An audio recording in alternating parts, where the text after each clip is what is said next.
This conference will now be recorded.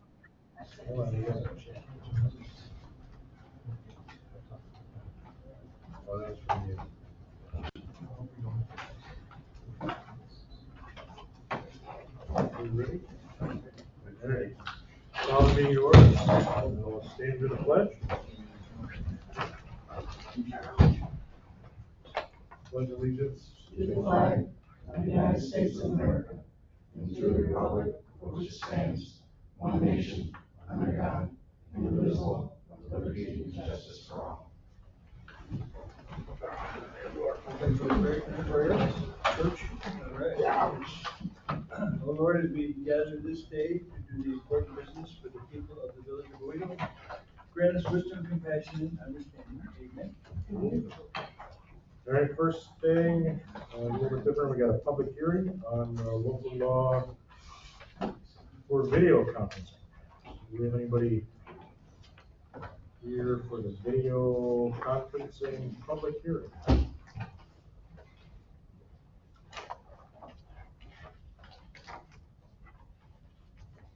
Now, was the whole law on the village site? The whole law is just one page. But it just says what segments of the law, it doesn't say what the specifics are. That's what I'm saying. Good questions for Nate. I know basically, the law basically says that we'll follow our village policy, which is not created yet. Well, it says, the section 102 and 103, and I mean, under those there are, under 103, there's like 9 different things. Nate just turned his camera on. Yep, so Fran, if you look at, really, I think it's section 3 of the draft local law, that's the meat of it, which authorizes members of the village bodies to committees and subcommittees to participate in meetings using video conferencing technology in a manner consistent with Public Officers Law 103A and a policy that you folks will be adopting. I mean, that's really it right there. What is, I guess, what's your specific question? It doesn't spell out what that law is other than the state code. Well, right, that's Like effectively. there's a full page worth of stipulations on what has to be done to follow 103, A and B. So this would follow 103A. Well, the state set up 102 and 103A and B. So it'd be everything under 103A. Right, Nate? Yeah, I mean, the local law authorizes you to use video conferencing consistent with state law, and as long as you comply with the policy that you will also end up adopting. Okay, no, well, I know what it is because I've read it before, but I'm saying, how can people comment on it when they don't know what the stipulations are? Well, I think that those state laws are out there. If you Google that, Greg, Okay. my guess. Yeah, Mayor, I didn't quite catch it, but I think you said, it's the state law. And so that's why we have the specific references to the state law in the local law, so that anyone who is curious about what those state law requirements are can then look them up. Yeah, I think Fran's question was, how do you find them? Because we didn't post them with this law. Because it isn't posted. They're easily obtained because they are state law.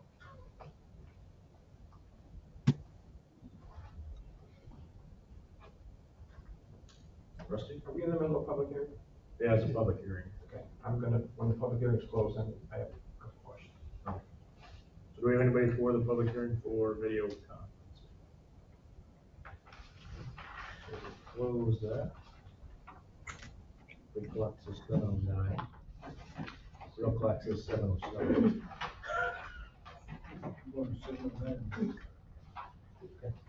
I guesstimated that. Rusty? Nate, quick question. it says here in the law that we're adopting the law and the village's video conferencing policy adopted by the village. That policy that we will adopt sometime by resolution will outline the extraordinary circumstances. We don't need to put it in the Yep. law, it'll be in our policy. That's correct. Yep. So the idea of this authorization is it's meant to allow you flexibility as situations arise in the future to amend by policy, whatever your particular procedures are. It's just a blanket statement, basically, that you can use video conferencing, leaving the other practical issues to the more appropriate policy question. How do you run your meetings, really, which is what the policies are for. And the last question is, this is the general, you've done this for many other municipalities, this is the general way the state wants it done, and it's the general way it's been done. That's correct. Yep. So this is a model local law form, effectively, from the New York State Association of Towns. And then there's a model policy that the Committee on Open Government has distributed, which I would recommend largely that you adopt, pending any tweaks that you folks feel are important or necessary to reflect your own community's particular needs and wants when it comes to this stuff. Okay, Mr. Mayor, what number local law is this for this year? Right, you know? 1 or 2, actually, yeah. I'll put it in there. All right. 22, I think it's like 3 or 4. Because even the ones that don't pass still get a number. Okay. If they don't get a number, they don't get that number. I have. So that's what I'm saying. Yeah, I don't know. Right. Okay. You want to do it right now, Mike, or do you want to wait? So my only question for Nate, and I'm pretty sure it's in there because it says subcommittees. This also applies to like zoning board, planning board, OHPC. Correct. Yep. It's meant to apply to all of your public bodies, committees, and subcommittees of them. Anybody that's required, it's meant to apply to any group in the village that is supposed to otherwise require with the open law. That was my only question. Mr. Mayor? Go for it. I move And that then, we. Mike, to further clarify, right, the policy that the board will adopt is also going to apply to the zoning and the planning board and OHPC. They're not meant to adopt their own policy for this stuff. It's the village board that's going to set how these rules, govern all of these bodies in the village. Right. Okay. I move that we adopt local law number, whatever, what the number will be when we make it positive. Authorizing the village, public bodies and its committees and subcommittees to use video conferencing technology to participate publicly. I second. Do I have to do a seeker or anything for this, Nate? This is a type 2 action. Oh, yeah. Check. No specific review needed. Doesn't have anything to do with water. Might affect the stream or something. Any other discussion on the local law from the board? Shall we vote? Rusty? Yes. Laura? Yes. Ron? Yes. Charles? Yes. Fran? Yes, By video conference. Ed? Yes. Ed, yes. Okay. Thanks, Ben. And next thing, which is usually first, public comment. I'm a property owner at 5860 North Ave, and I have some concerns with my new neighbors. And Would you identify yourself, so? Oh, I'm sorry, Josh Whitmore. Thank you. I have some concerns with my new neighbors and the clientele. Actually, since day one, they've created nothing but headaches for us, neighbors, you name it. And I don't know how we didn't see this coming, but they've got garbage piled up out back. We've now got homeless people sleeping out back on the bench out front. It's becoming a real issue. Is there something that we can do to kind of address this, or do we have plans to address this? Is this the first time you're hearing it? It's the first time I'm personally. Where's this property? My property is 5860 North Ave, so it'd be I know where it is. 56. Okay. Yeah, 56 North Ave. It's the field shear paradise. Whatever, up in smoke or whatever it is. It hasn't invited, well, maybe it has, but it hasn't invited clientele that I'm aiming for. I put thousands of dollars into my building. And then I get, They have their trash piled up yeah, behind their leaning, building, leaning on ours. Since they want and they don't have, a permit for construction. that I'm aware of. They're putting their sheetrock and the trash cans out front.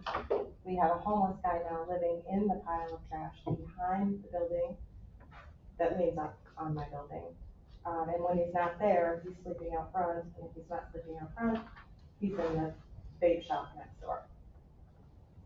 They're soliciting little girls that walk by, forcing them into the I will store. be happy to speak now. I'm Michelle, I am a village resident and a business owner. I've actually contacted OPD, we've had officers there. They're actually touching people, come into our store, come in and check us out. My teenagers are uncomfortable walking past that store to come by from me. So my business has been losing business the last few weeks with that new business in the village. I'm not even open because customers. She won't open her door. Yeah, I mean, I don't know about you guys, but I don't like approaching stores, restaurants, anything with somebody sleeping up front on the bench. It doesn't, send a great message. There comes a point where you've got to do something. Can't have We happen to have the police here tonight. That's it. Glad you came. Comment. Captain's here. Go for it. The only thing I can comment on right now is code enforcement. We're working on one thing, we're working on another, so, we are aware of the problems, not all the problems. I didn't know they were doing construction, but they do have a temporary certificate of occupancy, I think. I don't think it's permanent yet. I'll have to check the code with that, but we're working with them, we're aware of the issues. So I don't want you to think we're not addressing it, we are. I think we more just wanted it to be like publicly known. Everybody be aware That you're of aware what's of what's going going on. on. But on the other hand, he can't. He can't Right. let everybody know. Right. Right, no, I totally understand that. So that's why he's keeping it brief. No, absolutely. We just wanted you, like the board, to be aware of what's Oh my happening gosh, on.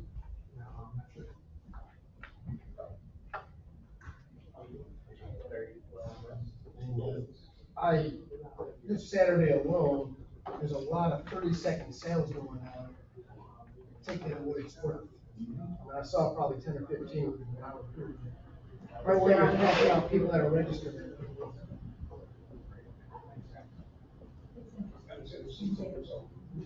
Do what you like.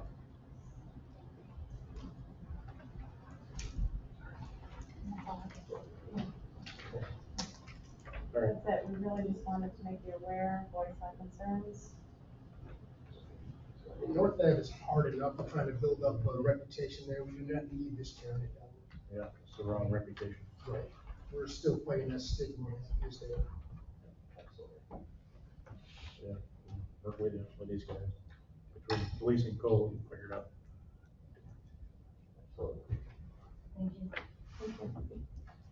Thanks. Well, thanks for letting us know. Yeah, Absolutely. Just take drive through. I do, but probably the wrong thing.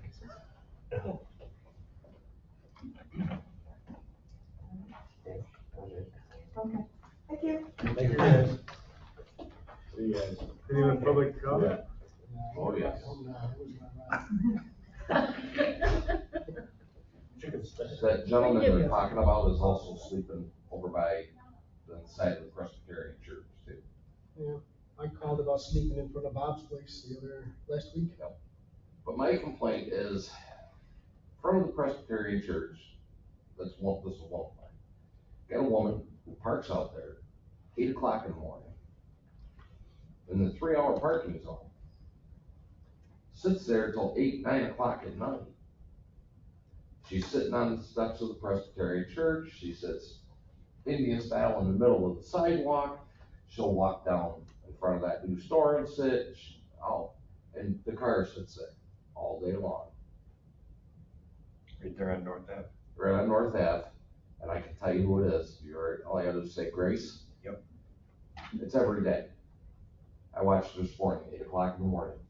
Pulled in, parked. She was there before, when I was coming to the meeting, she was still sitting there. She does it every day. That's one component. And the guy's gotta do something about Page Street. That guy, over the weekend, flying around in a go-kart On the street. down the street, whipped down Temple Street, went down around, and Jeff Winchell came by and saw him. By the time he turned around, they were gone. Went after him. By then, they made 2 more trips around the block. Found it funny that he couldn't catch him. And then yesterday, the same guy come flying down Page Street on a motorcycle. And he made it from Fox Street to the front of my place in 3 seconds. So he's flying. One more than 30 probably. It's a pretty narrow street to navigate to. Yeah. And it's Kids getting need to to the come right point, out. people are parking anywhere they want, anyhow they want. They stop at that one daycare or whatever, they park the wrong way on the street. You get pulled up on the sidewalk on the other side of the street, park it, it's getting ridiculous. That's why I still say it needs to be one way.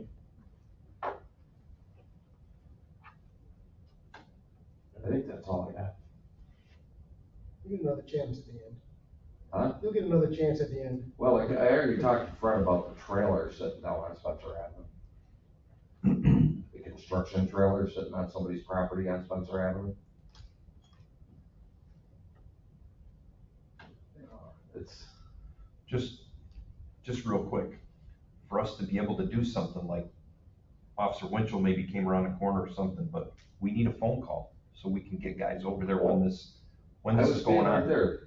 He came up, got to the stop sign, this kid went right by him, and he turned around to go after him. Yeah. And then he stopped to talk to me afterward. If he's after him, why do I yell Well, back at the yeah, car? for that particular situation, yes, but some of the other stuff, the parking issues and stuff, we need a phone call so we can get a guy over there to make sure. That's all. We're more than happy to address I it. am. Maybe with that house that people are stopping at, they need to be notified and explained to that they can't have people stop. I mean, I know they come down the block, they wanna pick up a child, it's a daycare, right? Yeah. They wanna pick up a kid real quick, sometimes real quick, it's not quick at all. Correct. And they're facing the wrong way, Yeah, they park on the wrong side of the Yeah. street. so they need They to go tell the their wrong way. Because people, they're too lazy to go around the block and park the right way. they need to tell their people that they can't do that. Because there's only one way you can park on one side of the street, and that's coming out the opposite way. But I You can't know park there's on both so many sides. You come up, I had some guy, he's parked, trying to come through with my truck, and he's parked up on the sidewalk on the other side of the street, with the cars parked all over on the other side of Page Street. I barely made it past him and the other car. You know, when I come down North Avenue, when I come down Fox, I don't come around to come to East Temple Street that way, because that elbow turn there, I don't know what's gonna meet me coming around that corner. I go the same way. Yeah, they I come don't like flying. that elbow It's always a That's why surprise. I say, make it one way, because they fly around that I corner. know. I've almost been whacked a couple of times. I'm with you, one way or no parking or something. Yeah. It's too narrow there.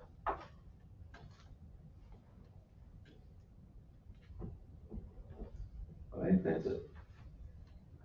I thought it was interesting when they were gonna do telephone poles, there was 0 cars on Page Street. Yeah. I can't even do that when it snows. Well, say, other than the ones that were parked illegally on Page Street Strawberry Festival, there was no cars on that side of Page Street.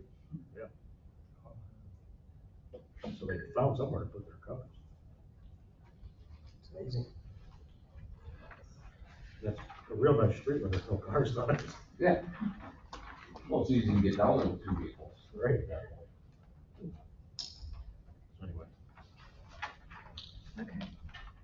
Anything else, public comment?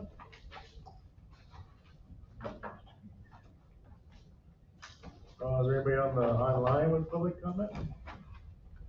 So we got a couple people.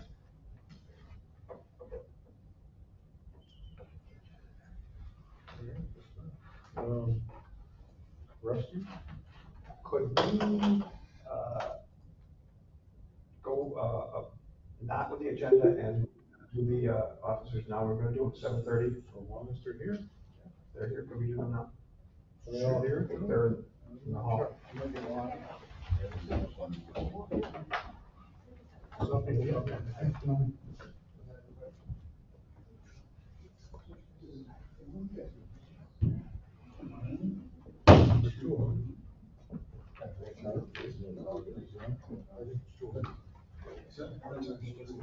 Right.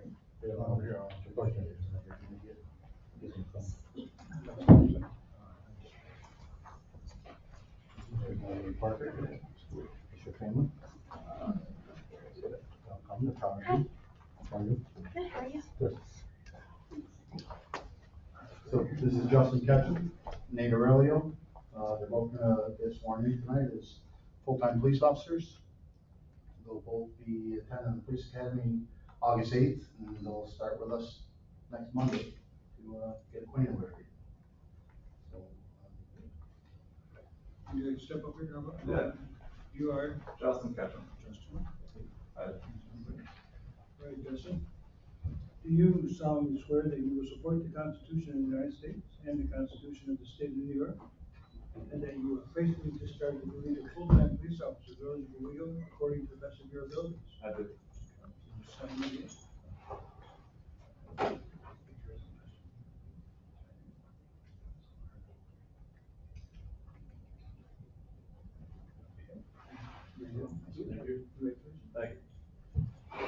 congratulations, I welcome aboard. Board members, please. Congratulations. Hi. Congratulations to you. Thank you. Not me.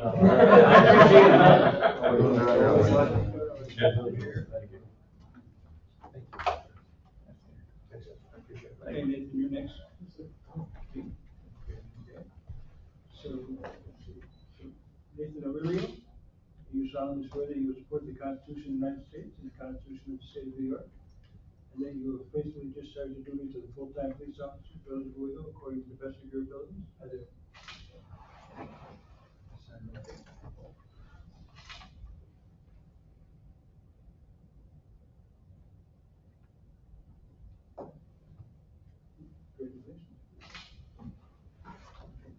So we see you driving around, I'll wave at you frantically. Just saying hello. That's what we do.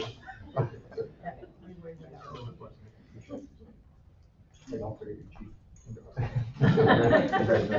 Well, Joe, what else? Yeah, I just want to do a few pictures with family and then if we can. Sure. You guys want to take a couple pictures of them? Rudy, you get a good picture of that.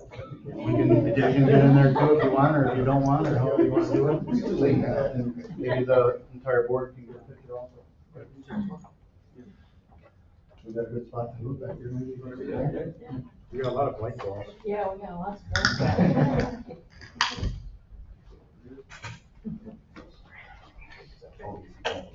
Right? This looks like a police lineup picture. There's the left.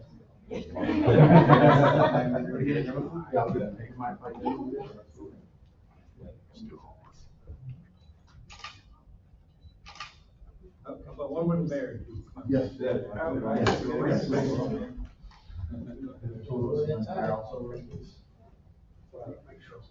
You represent all. Yeah. The time. You want to get dressed up? I was born that way, so. You know?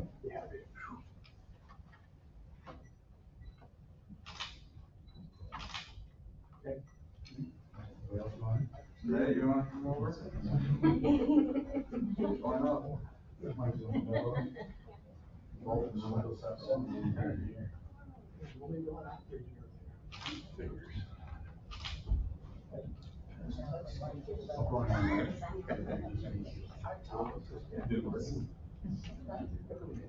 Hey, guys, can we get one with the chief and the new officers and Officer Dibble also?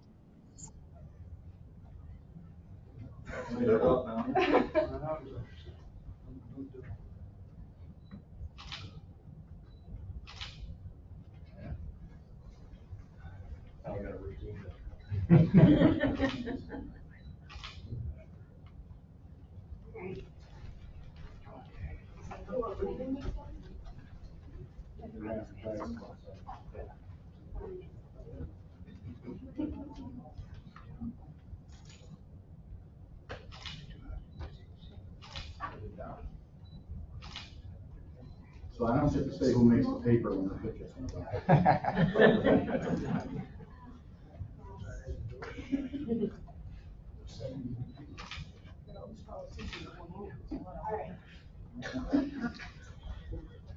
Easy peasy.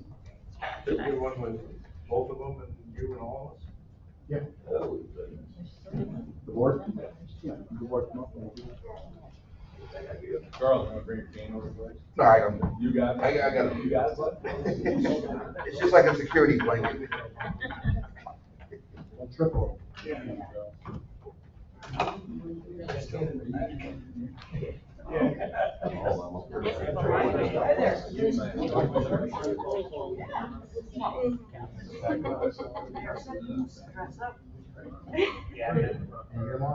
Yep, I got them all. Say cheese. Cheeseburger pie. Okay. There's our system. Now all the ladies. Now all all the tough stuff starts.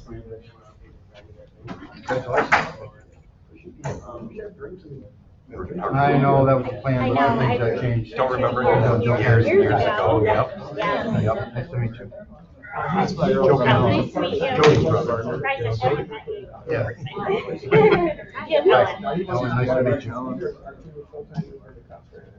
you. So I planned on originally things with the board meeting was supposed to continue on and we're gonna do some stuff that we didn't open earlier. So we will all get together and have a little family get together at some point here before you guys go to the academy. If that's good with everybody. Have some dinner at the PD maybe. I cook all the time for them. I'm not very good at it. Don't listen to me lies, he's big. Is that what you guys are eating now? Now, when are you done officially? Friday. Friday? And you're already, you're out. I guess officially, You're on I'm vacation. still on the books this week, yeah. Yeah, congratulations, both of you. Thanks. You're not mad at me, right? I mean, yeah. Did I want him to go on the road? He's not safe, No. he's not safe inside either. I know. Much better off. That's kind of how I look at it. Not in city or DC. Exactly. So. Go for Alright. So you're gonna wanna continue, so we'll have to get on the way. I'm sorry? Wednesday. Wednesday, 10, yes, interviews. Okay. Thank you.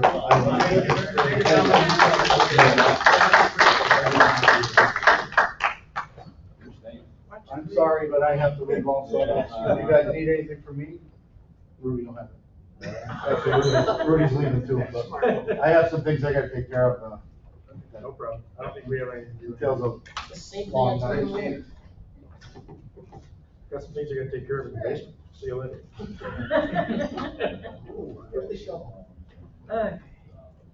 All right, back to the regularly scheduled program here. Would you, department head reports? I can go first. Sure. My report short and sweet. I know you guys were moving around a little bit. Hopefully everybody got one. 60 EMS calls so far this month. We elected Zachary Dewar to membership. Jennifer O'Brien resigned. She moved to Wilkes-Barre.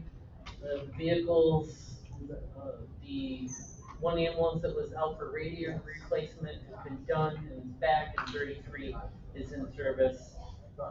And it had some siren repairs performed. So that's it. Do you want to do the new member now? Doesn't say anything to do with Zachary? Yes, yes. And he should be on the agenda. I got it on there on Friday. Nate will give you a gold star.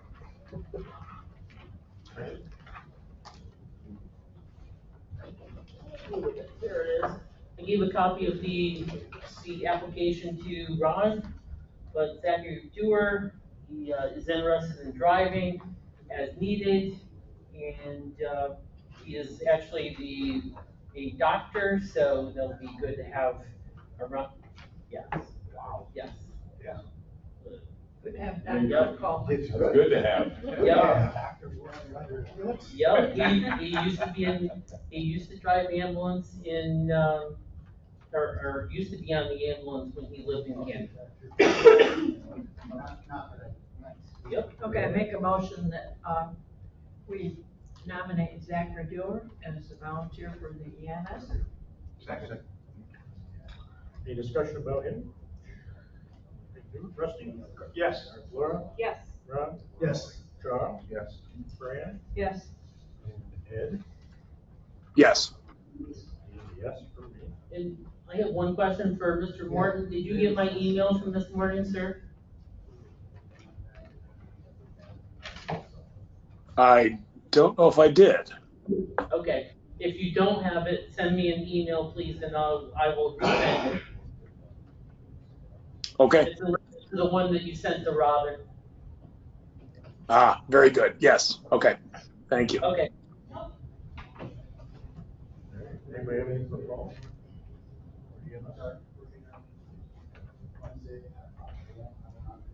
So if you don't hang around and get treasurer's report, EMS looks good. Very good.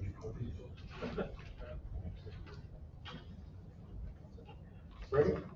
Last week, we have been doing a lot of, catch basin repairs for Spruce and Hill Street, waiting on Room by Tumnus to give us a date of paving. We've been doing our mowing, we did 15 ton of hot patch in the streets this last week. And I noticed that, a little bit on the bottom. yeah. And I noticed you did a little bit up in the center. I was just gonna say that. Much appreciated. You're welcome.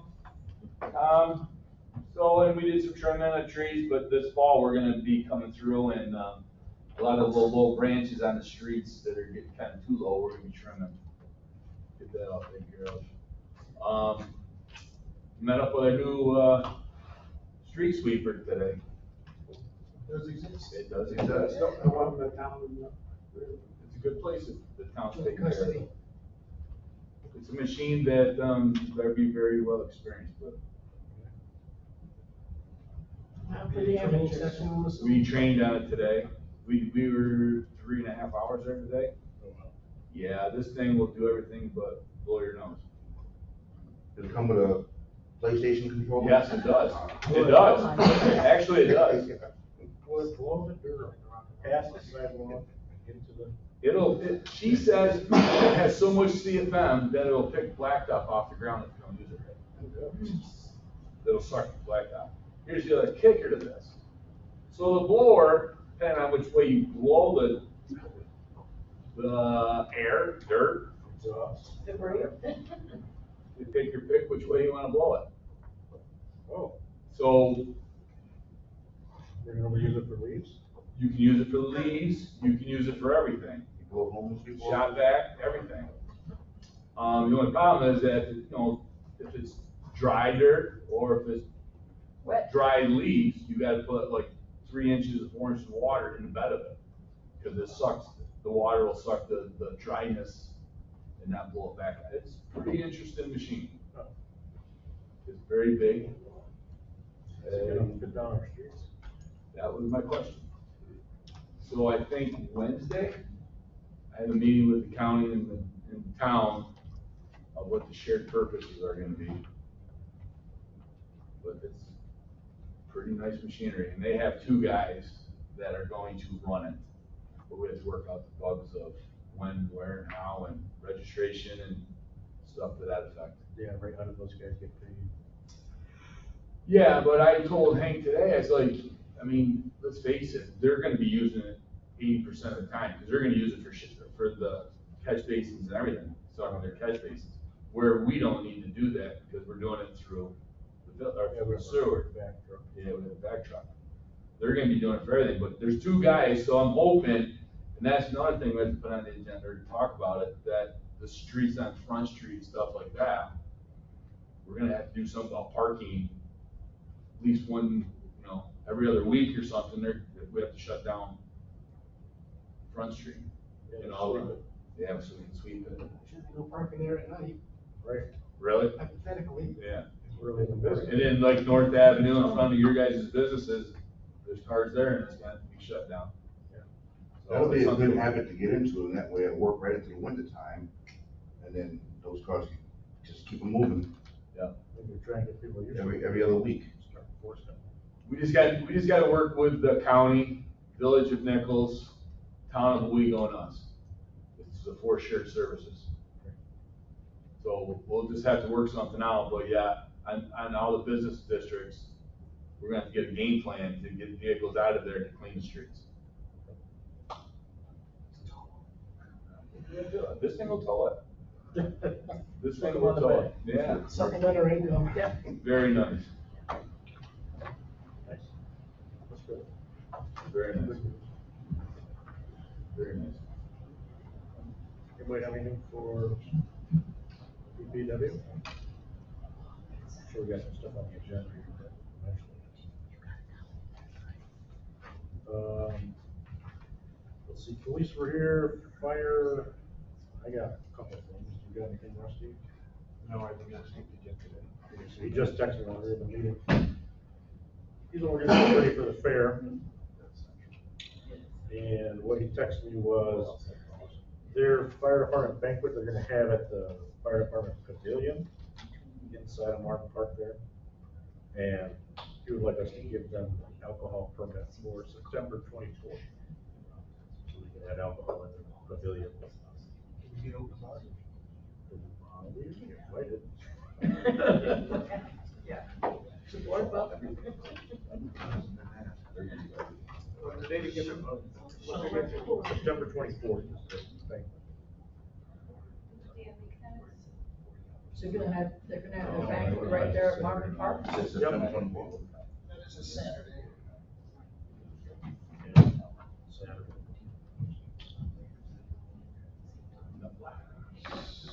So I will make a motion that we allow the fire department to move alcohol rules and have an alcohol permit for the banquet on September 24th. At these times. At Marvin Park. Got the fire department pavilion. I'm drinking, going on the slides in the kids' park. Right. Do you need to do a time, right? They didn't give me a time, I don't know. I'm sure it's in the evening. Just for that day. Yeah. Who's successful last year? Yeah, I don't, they didn't have to last year. That was a open. Right. They were trying to get that open. Yep. Second. All right, any other discussion about that? That's all I know about the banquet, is they want to have it there, they don't have alcohol. I'm sure they'll invite us eventually. Rusty? Yes. Laura? Ron? Yes. Charles? Yes. Fran? Yes. Ed? Yes. Yes for me. And the other thing I had from him was not, well, so he said, you should have a new truck in service by the end of the month. It's here. Just switching over out here and whatever, training everybody on it. Long time. Yeah. And then the other thing is a fair thing. So the Rainbow Trail is gonna operate the beer tent out of the fire department pavilion during the fair, so they need the same alcohol permit for August 9th through the 13th. They do that under their own liquor license. Either Rainbow does, yeah, they've already filed for that with the state, but they need our permission, because technically village property. What's the date again? August 9th through the 13th is the fair. They have an isolated area there at the fair for drinking. They do, so that's why they use the fire department pavilion, because it's caged in.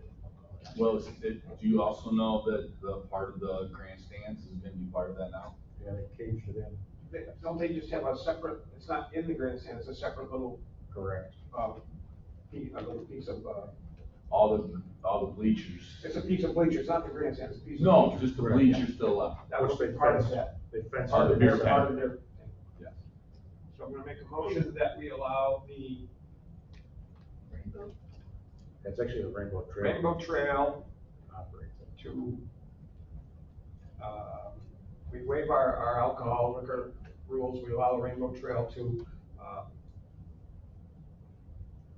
serve liquor at the confined. Yeah, it's all Fire fenced in. department, fire department, whatever, the fire department pavilion, for the duration of the fair from the 9th of August to the 13th of August.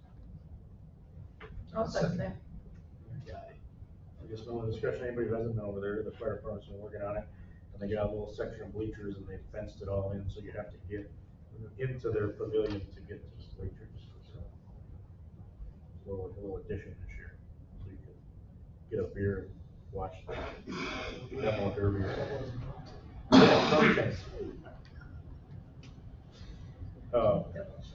So we'll, vote on that?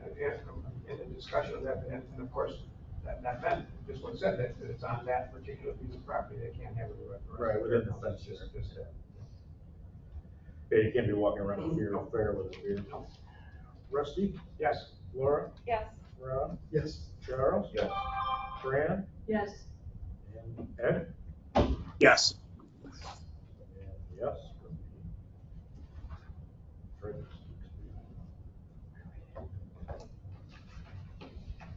I can have something from the police, if we're all done, and everybody else in the department heads. So Fred, just brought up, you wanna bring up the fair lights?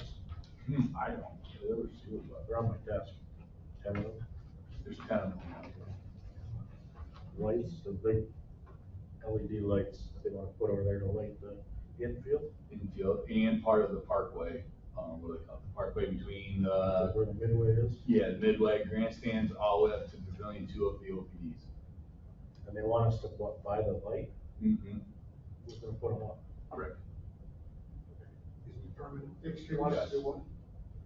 You want us to put up more lights? LED lights, there's 10 of them that put them on. Floodlights. The 4 poles that would light up the midway more and the track and which would be the more in the infield of the fair. And they're $130. It was like $4. Yeah, something like that. Each. So they want 10 of them, and who do they want to pay for them? Who do you think? They want us to buy them. And are these going to be temporary for the fair, or do they want them to be permanent? No, these are Permanent. lights. Permanent lights. They're $134 a piece. And they want these lights on all the time? What's the story on these lights? They are lights, so We own them, but they want them on every night, or what is it they want? probably during the fair. Probably during this. I mean, they're LED, it's not like they're highway priced of a bill. It deters a lot of the mischief that's down there, it's more lit up. That's true. That's the only reason I was for it, because we got people living in the grandstand. Do we have any idea Living in of the grandstand? the cost? If we were to turn those on every night, what it would cost us per year? I mean, I mean, not LED much, is much more. yeah, much more efficient. I can't tell you exactly what, it'd be a heck of a lot better than having regular bulbs out there. Well, I have to imagine it'd be cheaper than Way cleaning up cheaper. all that graffiti all the time. Yeah. That too. So, you got the cost, and then we're So going we to got install the it. light here. It's gonna buy them, We're gonna buy them and install them, I'd much rather have Rick do it, we're gonna buy them, we're gonna install them, we're gonna pay to do something, we're gonna pay to maintain them. but yeah. Okay. I was just making sure we were installing, because I saw some of the other electrical work. Well, that's the other thing I just, it's not gone through code yet. This is the other stuff? Yeah, I've already told him about it. I told Rick about it.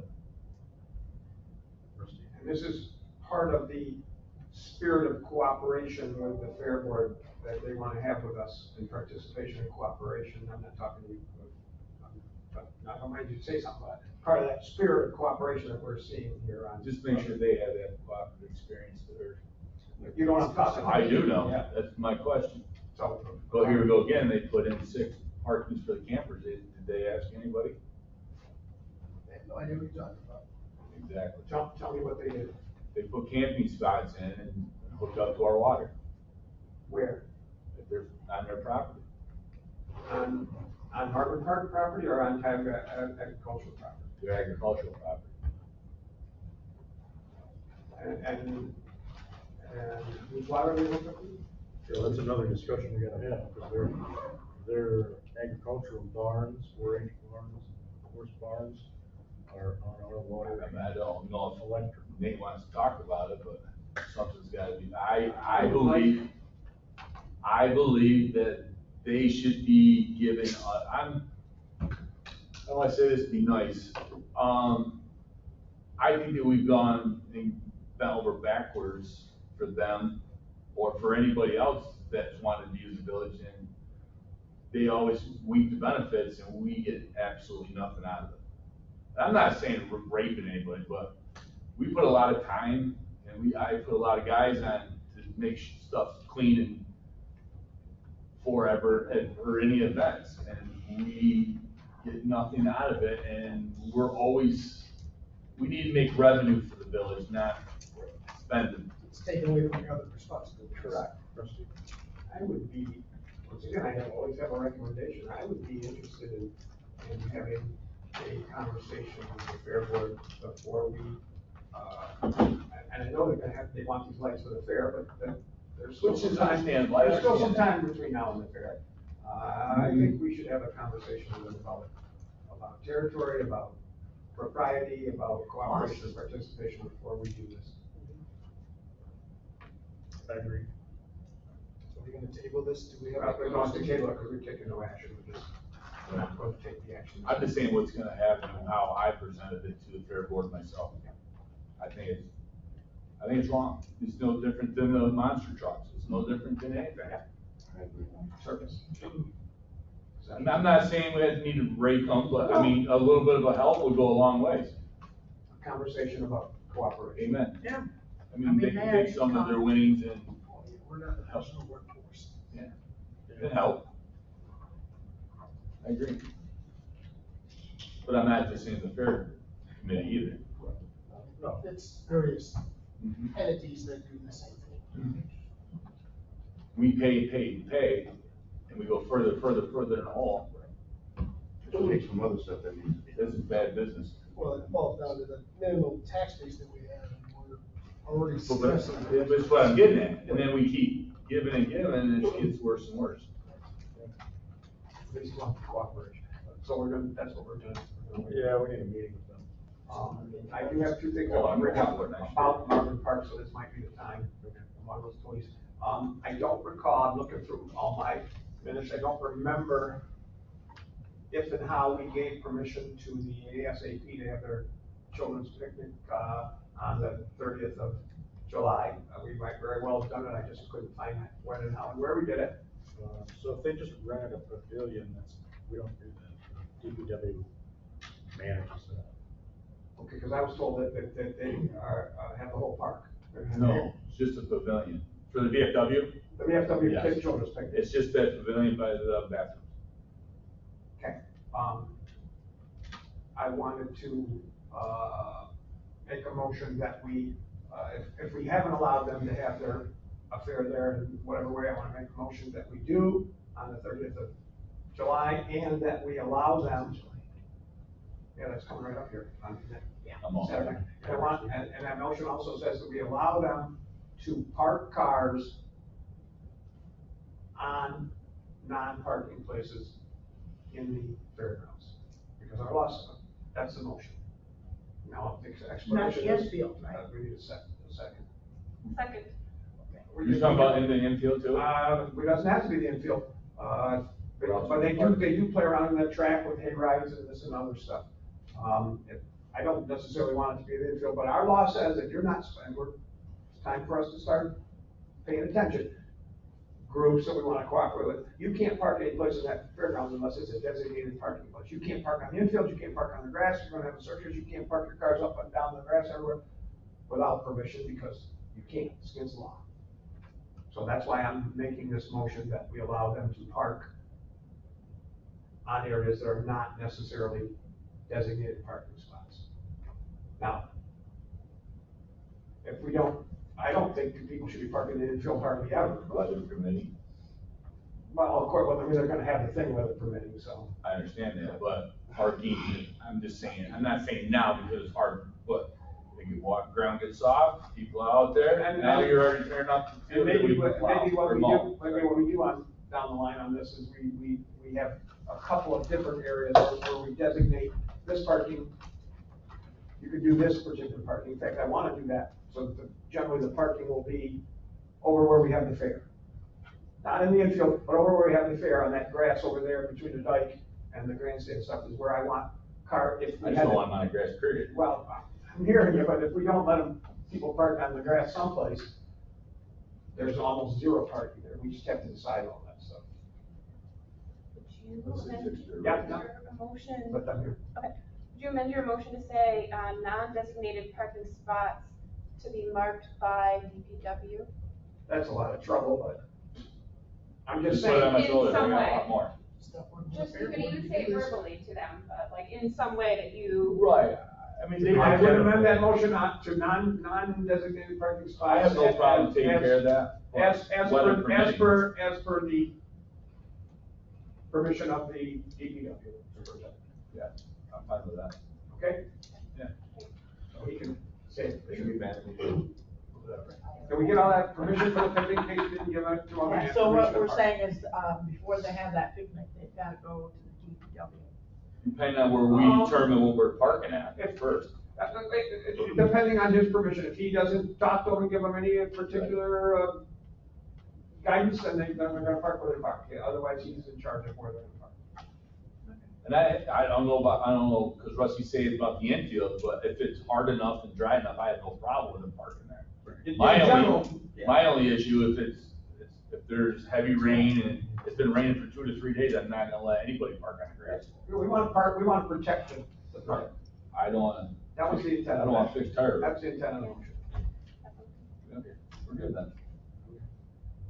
We have a discussion about that motion. Vote Rusty? Yes. Laura? Yes. Ron? Yes. Charles? Yes. Fran? Yes. Ed? We lost Ed. We never lost him. Oh, yes. Now we've got another one. We got you, Ed? I think we lost that. Nobody typed it, they can't hear, so. Okay, got another one. The police department and the first responders, I think that probably the EMS is in on this too, I hope, want to have National Night Out, which is a national police and first responders night, and they want to have a thing somewhat like they had with the bonfire at Marvin Park on Tuesday evening, August 2nd, just a few days after this other. Just before the fair. Yep. And they want to have permission to have that there, and they won't be having alcohol or anything. They would be having, a children's jump house, and they'll be having a bunch of big hot dogs that the mayor will be cooking, and some food things, and some fun things, and some face painting, and a bunch of first responders, and. Yeah, he's doing a touch a truck event. Touch a truck and police, it's a national thing that the police do all over the country. So I'm gonna make a motion, and maybe, it's gonna ask that we allow them to have that there on, Tuesday evening, the 2nd of August, and that we allow them to also park vehicles, in non-designated parking spots. And their plan is not to park in the infield, it's to park where I said it, from the track over to the dike behind the grandstand, which is, even though it's grass, that's where all that. That's where the fair is. That's not nifty green grass, that's where the fair is, all the big things come in. So that would be the motion that we allow Yeah, he wants to have only events in the infield. He's trying to get a car show. He's got a whole bunch of big trucks coming. the police chief. And the people, so He's the got a police helicopter chief, the coming. PPA, and other responder units are going to be putting this national night out together. So the motion is that we allow them to have that at Marvin Park on August 2nd, and we allow them to park in non-designated areas. Once again, with barring objection from the DPW. I just don't want. That's a motion. I just don't want cars after cars after cars on the fairground when we maintain and mow it. Look what happened to the big truck show. Well, that's one of the reasons we're doing this. That's one of the reasons all this stuff is being done with the park. Somebody second my motion. I will. asked if there's a time attached to this. I think he's doing. It's in the evening and, Yeah, bonfire. Give them a time. It's like 5 to 8, 5 to. But I'm not taking time. They gotta set it up on that day, we're giving them that day. Wait, I second that. Okay. All Thanks, Ron. So, yeah, and also, for you and for everybody else, I changed that, instead of asking his permission, they can do it barring his objection. Like I said, I don't care about No, that. no, I'm just saying, you don't have to be involved at all, and if you don't see it correct, they don't have to get hold of you, don't have to get hold of them. I mean, Fred is in charge of our parks areas. Absolutely. If you're not involved, you messed up. You gotta fix it. That's right. Really? You'll be the first ones I call. Come and know. Buy some grass seed. All right, any other discussion about that? Should be a fun time. Need to vote on that? It's gonna be great. Rusty? Always put a new pole. Yes. Put a new lights for that. Laura? Yes. Ron? Yes. Charles? Yes. Fran? Yes. Ed, if you're there? And yes. That's everything for the police. All right, I think that's all department heads. You got anything? Where are we on the agenda now? Department heads. All right, next thing, DPW hiring. Oh, okay. So this is Fred's stuff here. Yep. I'm just gonna go through these guys. The first two together, since they're the same kind of pay rate and We'll probably do them individually for the legal part. Some people would work. Found young kids too. I know. So we got 3 people. How many? Are these summer employees? No, I have one summer employee that will be going back to school in August, and Jake and Derek, they were part-time for a few months, and they worked out very well, and I'd like to hire them for full-time. I assume we have all the budget. Yes. For that? Yes. That's always my question. Yes.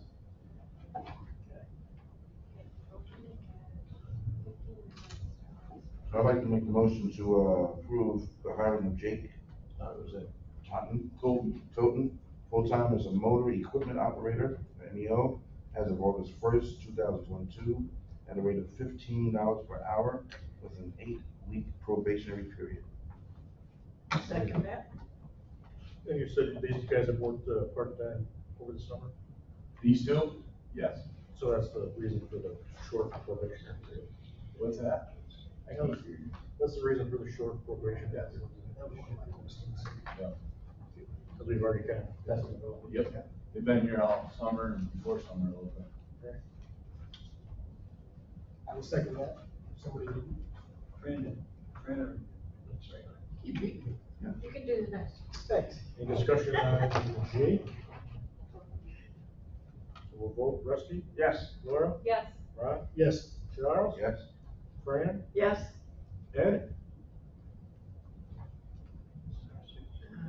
Yes. He's still flawed with the virtual assistant. I know, right? Just approve it too.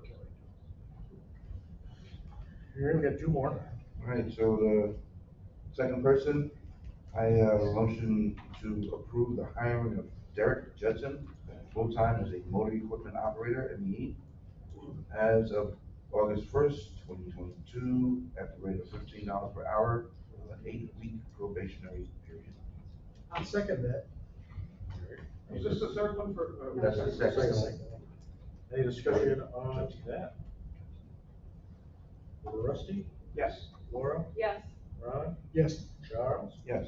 Fran? Yes. Ed? Yes. And yes.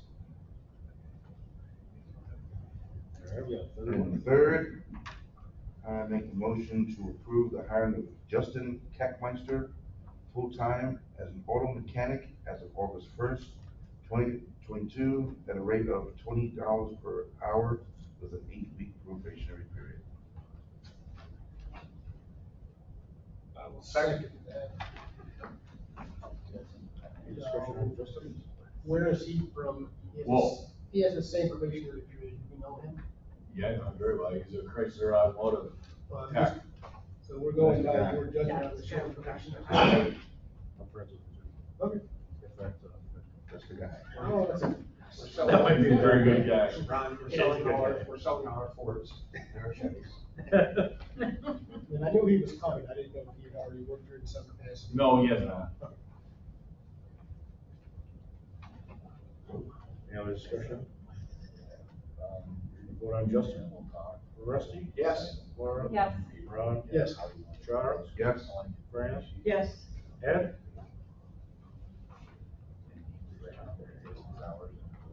You don't need me, so I'm gonna abstain.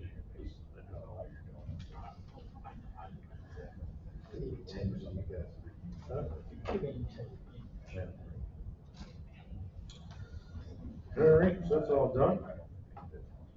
Next item is budget. And there are 2, 3, 4 of them. Nate could probably tell us if we could do them all at once. I think we can. Yes. Somebody could make a motion to bump the budgets as presented. Move we bump the budgets for the 4 items as presented. I second. So then discussion of that is, $10,095, give some donations to road maintenance for the guardrails. And that was donated from the cemetery committee, to pay for the guardrails. And, the next one was $10,572, give some donations to ammunition. And that was donated from the PBA, to pay for some ammunition. And $7,715 from ARPA money to pay for pool repairs, which was the piping and pumps that we did. And then from ARPA money, $26,800 to the DPW, and that is the DPW roof. That's 50%. Those were the 4 motions. Okay, so we got a motion. Did we get a second? We did. To approve all those 4 things at one time. Any discussion on it? Okay, Rusty? Yes. Laura? Yes. Ron? Yes. Charles? Yes. Fran? Yes. Ed? Yes. Yes. The next thing would be, so we did the swearing in the police officers. Would be the 2022, 2023 tax report. Motion, It is right here. do the tax warrant for 2022, 2023. Second that. We go back and what's this one? No, Are there numbers on that, Mike, or it's just a one? it's just a warrant. Not yet. We got the warrant here with the numbers. Thank you, Paul. Thank you, Fred. Yep. So it's, total collected from taxes, $266,166. The rest is sewer bills. Right, yeah, there's $261,349.07 unpaid sewer bills that gets added to the taxes. Total is $2,527,515.07. And the tax rate is $20.34. Last year was $19.97. Went up 37 cents. Correct. Midst of all this inflation, you did pretty damn good. We did. Good. Cost me more 37 cents extra at the gas station. What was our final percent? Tax rate, Roger. $20.34. No, what was our percent raise? 1.82. 1.84, thank you.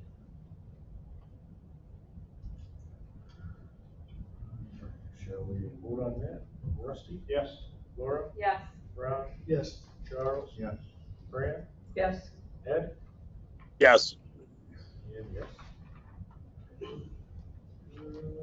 Municipal, next thing is municipal resolution authorizing the application process for New York State Climate Smart Communities. So, in our packet of stuff, we all got this. Find it.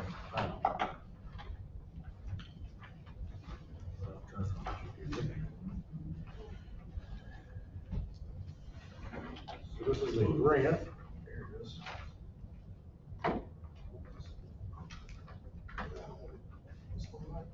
Yeah, that.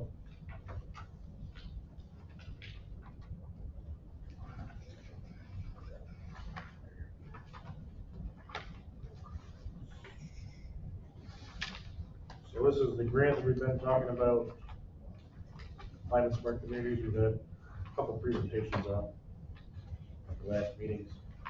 What we need to do is fill in the blank. So A, we want to pass this resolution and continue with the application because it's due. And B, we got to fill in the blank of how much money or kind of services would be willing to commit. Which would be each year for 5 years. Well, can we, regarding the in-kind services? Yeah, I think in-kind services are going to be hard. well, can we, apply for the maximum amount and then, at a later point, say we want less? No, we can't just say we want less. We can deny the whole thing. We have to be able to prove we're gonna get this matching money and present that to them, is the way I understand it. Well, we got to make a commitment. In kind or from budget items. But wasn't they supposed to get somebody to work with us, trying to figure out where we're supposed to do these? She was here last week and I don't think a lot of it panned out from what I read in the email. We're hoping that the sewer department would be a good source for a lot of the in-kind. Apparently, the treatment of the sludge to a class A did not qualify. I was hoping she'd be on, but I was wondering if the phase 3 UV disinfection, because that does affect the water that is ultimately sent into the river. Right. But I It's don't know. just, to me, it just sounds like blind choosing. Check this box, check that box, and nobody else, I know a lot of. Yeah. Proceed. So I don't have it because I lose things. I had the 2 pages of email and stuff from Kim, from Jamie, and the deal on that was that we could use a maximum of $15,000 of in-kind. Does everybody have that phone? We could use a maximum of $15,000 of in-kind. It was 15, right? So if we wanted to go for the full 40 each of the 5 years, we would have to obligate to $25,000 of village money for our matching monetary thing. Maybe more because we might not get 15 in kind. Right. So that's one of the things that we have to do. If we're going to do that at that number, we can also do it. I'm not saying we should. We can do a lesser number. We could say we want. The only thing I don't know is the 15 straight across the board, or is it? Did it drop down to only somewhere, for 20? Like if we say we want to do 10, is the matching in kind only 5,000? Yeah, was the 15 a percent number or was it a total number? I don't know that either. I'll leave that part. We met for the workshop, and Jamie and I went around to a bunch of places last week. And so for this part, this is just talking about the cash match that we would find, hopefully out of the general fund. And this would be an amount that we would commit to every year for the next 5 years that we would get in cash. And then what I understand is that the 15,000 a year is an in-kind work amount. So that can be met a bunch of ways, and we would have to show on the paper that Jamie is going to write. But it can come portions from a lot of places. So attorney work. That's back to the in-kind. That's the in-kind work, but 15,000 would be of in-kind work can be found from volunteers helping out, and then they get like, it's like almost like $30 an hour that they get. Yeah, or it can be like Rotary. Yeah, so How Rotary about the people, volunteer firemen, They have to be, are doing volunteer work that's EMS? DPW? with climate smart There's a lot of volunteer things They that have to be are, doing related things. yeah, the related things that are in the, shown in the project. That is climate smart, yeah. Well, I know we're being careful in documenting everything at the cemetery, all the volunteer work there. But there's a certain metrics that we have to prove that it's improving climate with the environment in some capacity. It has to fall within those guidelines for the state, which is where it gets very tricky. Did they provide any examples of other places that successfully done this and you could see how it worked for them? Because I think that's what I asked last time. This is us finding We're in not our the- budget. We're not the first to do this, right? Right, it's just finding volunteering from all kinds of sources. So it can be within our budget, and it can be within other like organizations that are like nonprofits and organization groups like Rotary, because they're doing the food forest on village property that we allow them. So this is like a climate smart use of our space, our public land, right? And so like we're a part of it as the village. And so like there's like a whole bunch of different things that we can pull from. So it was, so one of the emails that Rusty doesn't have with him, but he saw, we were getting information back about the LED streetlights, and the LEDs don't take up a lot of energy, but we do have a guy who comes in and fixes them for us as upkeep. But it wasn't a lot, but it's a whole bunch of small things that we're finding to come up to the 15,000 a year. But there's a whole plethora of sources that we can find it from. So would there be somebody designated to keep an account, Yeah, we have to accountability? do that. And would that person be paid? And that could be added in there too? That's part of it, yeah. That somebody's monitoring it. And because, we're asking for it to be matched. So we have to show that we did the work. It's a lot of homework. So one of the, Okay. no, you guys, I've talked too much. Okay, so Mike? Yeah. So one of some of the thoughts that we have on this are, so we have to pick a number if we're gonna do 40,000 or some number less on this. Can we come up with a minimum $25,000, because we can't use more than 15 at max of matching if we can come up with that much. Can we come up with 25,000 a year for the next 5 years? And then after that, now we're gonna be maybe in this program of some sort, and now we've gotta have an administrator, et cetera, that we've gotta pay 50, 60, 70 grand in benefits for. Can we come up with that? and I guess there's no requirement to hire. That we hire somebody. We have trained the people in, the 5 years and the time they've been trained for it. And we could potentially just see about, well, so a portion of it could be the code enforcement officers training to be the floodplain manager. And so there's, that would pay for that training.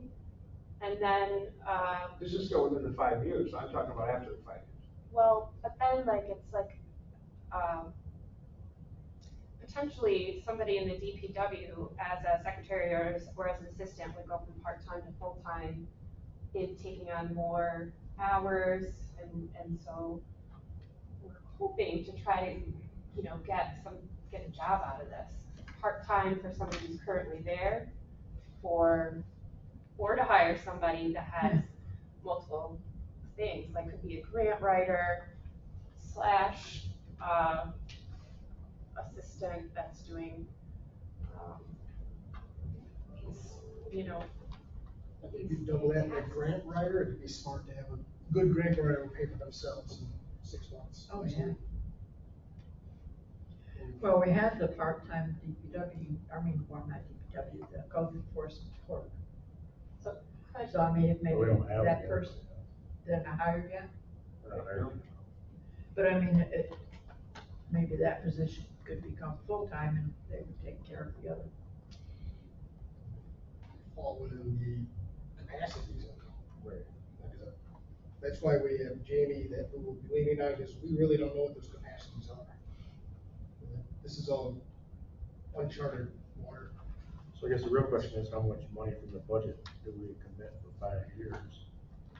I mean, knowing that it's just from my own standpoint, the budget, there's no fluff there anywhere in any department.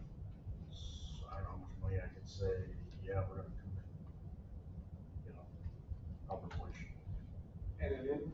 And all this in-kind services is a great idea and training everybody, but you're adding more workload to people that are already stressed and doing 6 jobs and gonna quit on me next week probably.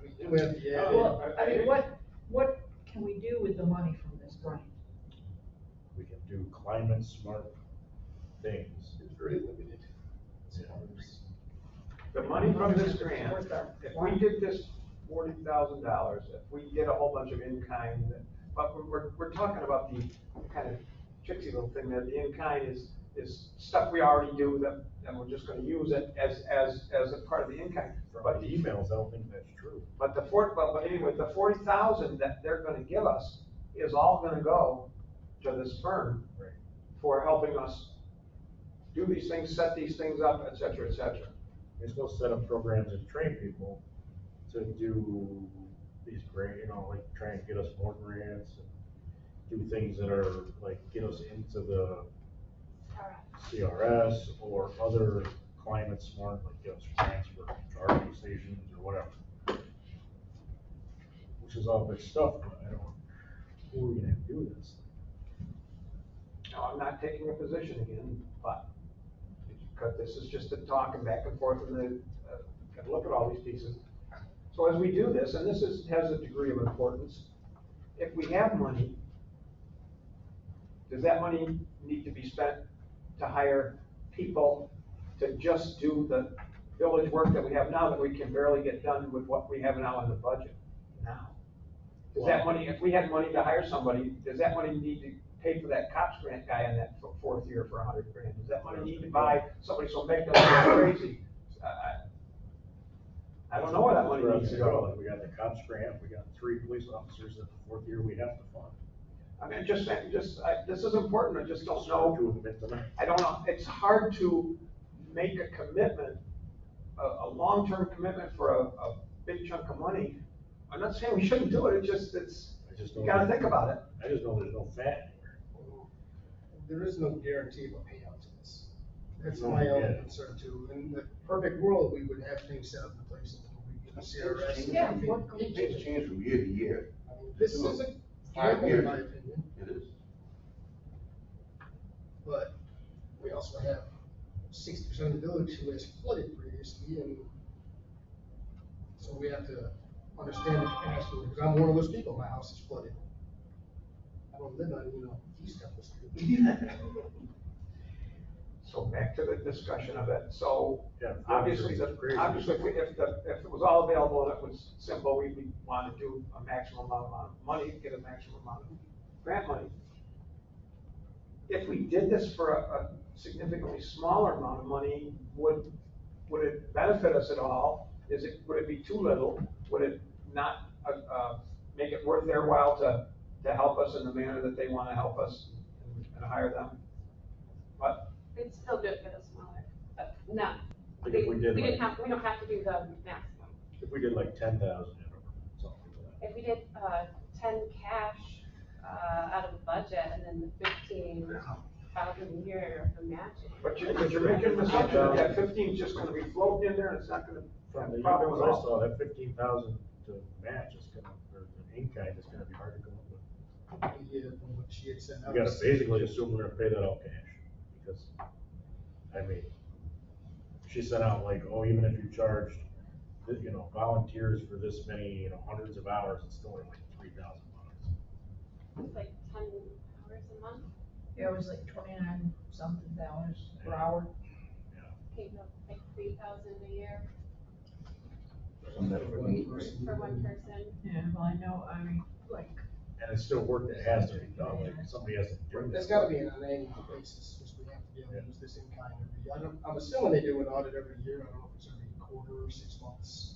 And it's work that, I mean, potentially is not being done right now, I don't know who. I was really Well, hoping with, to be somebody with some deeper insight here tonight, but unfortunately. with the volunteers that work on, OHPC, with their time count? No, because it has to be specifically to improving the environment, like getting us into the CRS or writing a grant to get us an electric charging station or. So, some of the things, were, professionals like the Silver Jackets, is a section of the Army Corps of Engineers.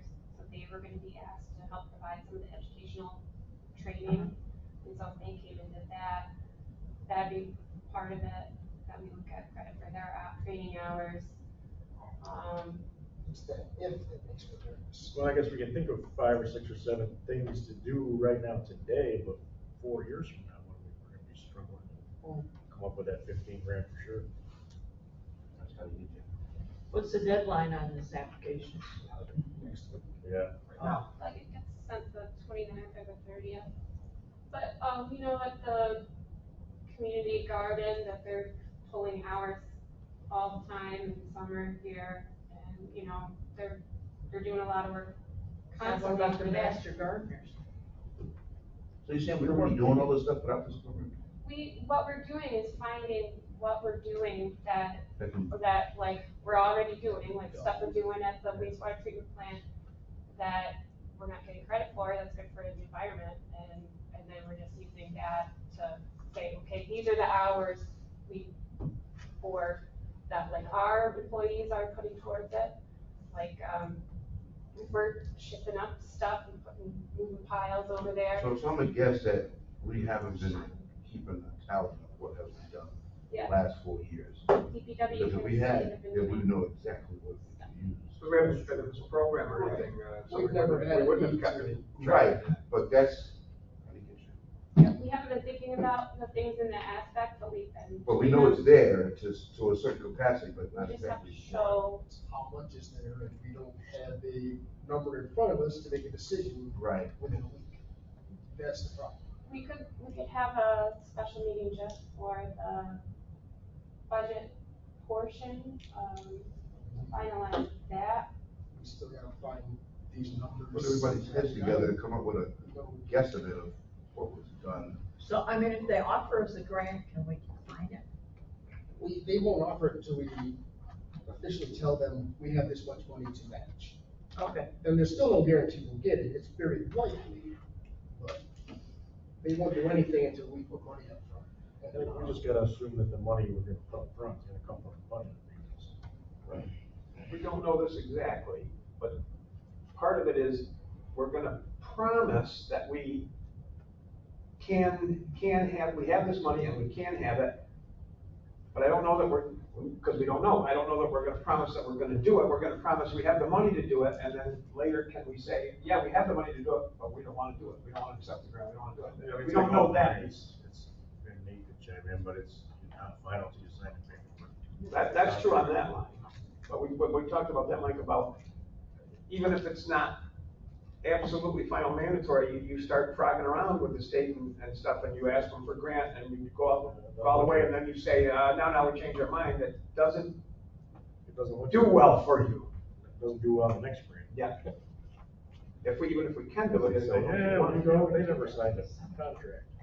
How much do you pay for the cemetery stuff? Yeah. So, not that we wanna do it, so if we did, if we got 20 from them, and we promised, that would be a good question, I don't know if we can get a hold of Jamie. If we got 20 from them instead of the 40, and we promised, and we could still do 15 in kind, so that all we had to actually promise is 5 grand of our own money. But if it's a percentage, it might be more than that, instead of the 15 in the deal. I mean, wouldn't be undoable to promise 5 grand. No, I'm just saying, I think we need to assume to ourselves if we're gonna promise. That we're never gonna get that 15, or we might not. We're gonna promise 20 on the budget because we You can't can't- guarantee that 15, and we can't guarantee that for the next 5 years, these same 7 people are gonna be sitting here. Didn't Bernie Madoff get in trouble for using that phone?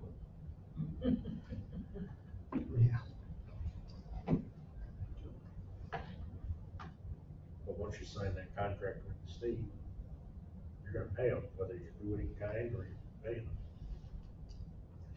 If we get the grant, accept the grant, and follow along, then we're. The same as the cops grant, we sign the contracts, we pay those guys the 4th year. Well, is this something we could apply for next year? We don't know. We have already paid somebody $500 to do this writing for us for this application right now. So that's why we wanna, How much do we pay? we paid $500 for all of it. And so that's why we want to do this now, decide about it now, because it's in process. So the purpose of what we would get with it is the help getting into the CRS. And so what that would do for residents and the village is reduce what it would provide for reductions in the flood insurance rates for everybody that has property.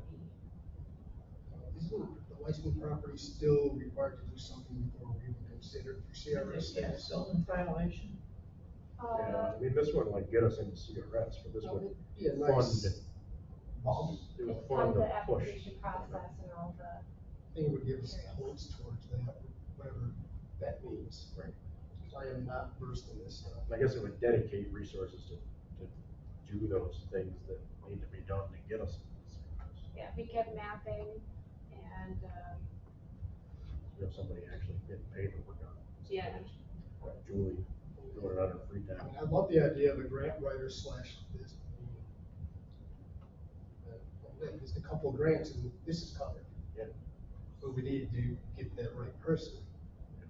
There's a lot of money out there for people who know how to find it. Very true. This would fund somebody to do all the work, paperwork and stuff that we wouldn't want anybody in the office to have to take on. So set up computer programs, the Tetra Tech that would. Yeah, so like if we could hire somebody that this is like their job, this plus other grants, that's like perfect. Then we definitely have the end guy. I just don't know. So then do we look for a grant writer or do we pursue this option and hope that they're also a grant writer in the process? I'm just throwing ideas out this. That we're a very cash strapped village. Yeah, so we've got to put up our portion before they'll even look at it. We're not gonna put it up, No, but we we gotta have to say we're promise gonna. it. We have That to say promise. X amount is coming from general fund, so much in kind, or whatever ratio we come up with. We're promising our half and they're gonna meet it with their 50% match. It's not like we gotta write them a check, but we gotta say we're good for it. CRS is the only way to get flood premium reductions that there is. No other methods. Yeah, it's not saying that we For the won't get federal into government. it if we don't get this grant, just this grant would help a paid person push us and do those things to hopefully get us in. We can't. That's not saying that even if we get the full 40,000, that we get into the CRS, because there's still a lot of stuff that has to happen. So the deal on this, Think about this. the deal on this is that, if you want to go. No, I was asking what Nate think about this. Go on in a second. The deal on this is, which we kind of know all this stuff. What we're doing here is, if we do any of it or some of it or whatever, is we're contracting an expert to help us along this process because we are ignorant of this. We're contracting a Julie Nucci to help us with this because we don't know crap about it and we don't have the time or the people or whatever. That's what we're kind of doing. And what it comes to and how much it costs are 5 years. Are complicated things. Which is fine if we complete a task, like get into the CRS. And then, okay, in 5 years, hopefully we're in it, and then that's cool. lowest amount that you can apply for to get it, the lowest amount. The highest amount is 40, right? Yeah, the max is 40 a year. That Is is there the a minimum? max. What is the minimum? 10,000, What she said. a half a percent. Well, I mean, if we could get 15,000 in kind, could that be our max? Would you give us 15, or does that not, does that have to be? That's what I'm cash on saying. the table? And then you're applying for 30, Well, right. So if we got 15, 15. that's 30. I was thinking 10 and 10. So I'm thinking if we can do 15 in kind, doesn't cost us anything, we're utilizing the resources that are already in place, then the state will give us $15,000 towards this. And if we don't find any guy, we gotta come up with 15, we gotta come up with some point, you know, so. That is a question. Between 0 and 15. There is a question there that we kind of need answered, which is that 15 in kind, that maximum that we can have, is it a percent dependent on something? So if we can have 15 if we did 40, if we said this before, if we do 20, can we only have 7,500 in kind? And if we do 10, can we only have 3,000 in kind? You kind of need to know what that in kind, how that works and how much. So if we did 20, could we still have the 15 in kind? We've already said this one, but it's a piece of the economic puzzle. Just by her math here alone, we only need 5 people if they're doing 10 hours a week at $30 an hour. But I guess doing 10 hours a week would be one. Right. Well, is it stuff we're doing now? Because I can't add 10 hours a week of other work. Yeah, we pay somebody. People here, This because in kind we want to be. they're 30 hours a week, you know, doing. We want it to stuff be they don't get volunteer done. stuff that we're not paying anybody at all for, or we want it to be stuff that we are paying somebody for that we can absolutely do. We want it to be one of those things. We knew this isn't easy. Like, I already need 6 more people here to do the work that just comes in the door today, you know? Well, that is my other question. Within 5 years, we're losing a lot of people to retirement. There's no Right. point in training them on a new system. Or new climates, I don't even know system. Like, I don't know what to do with this thing, procedures on. Then do we have a commitment to keep this person we hire on after the 5th year as a like the cops grant, or do we just cut them loose and? That we don't, because it's not like, it's not tied to a person. It's Not just like a civil service thing or something? There's no employee for this scenario. It's just saying we're gonna Just the spend. point of us to hire somebody for her to train? That was her plan. Well, if we don't do that, then what's the point of hiring her to do anything? Well, train all the people. That won't be here is my point. We need a person committed to this, or what's the point of doing this? I would expect that not only will she be hiring a person to train, back to like what I was kind of saying, we'll be hiring a Julie Nucci, this person. She will be she will be sniffing and seeing about everything and everything that comes down, and every change, and know all these things, and here's some new money over here, and we're gonna go after it this way. She's gonna be more than just that, more than just training somebody. She'll be our. Well, at the end of the day, in 5 years, we hire somebody for 80, 90,000 a year. We gotta be able to validate that to our residents. Is it Yeah. worth it? Did it save you flood money? Did we just spend money frivolously? Oh, yeah. Is there a Julie Nucci out there, or will we be looking for her to do it? We're not looking for Julie to. From what I understand, the hope is that she can kind of create one fresh out of college. Is the way I understood it. Like Jamie would like to grab somebody who's fresh out with their BA or master's, whatever the case may be, and get them young, energetic, and boom, let's go. Well, so if we go back to that, we can't do that with 15,000, 15,000, 30,000, ain't no way you're No, gonna not at all. $30,000 fresh out of college. We might get an intern for a semester, maybe. We pay for, Even 40, even for 80,000. They won't be the best. That kind of person, probably not. we pay for current code to get training for floodplain management. That's the kind of stuff we get could all use. kinds of credit for that, right? All the money that we put in towards that, we get credit for. I was just multiplying out the volunteers at the Evergreen Cemetery. Each month we get like 8 to 10 people. Right, but. Now it's 3 hours. Right. I mean, so that's just I emailed all of you 900 the points right there matrix. times another 7, it's 5,000 points. But they have to be doing something to better the climate.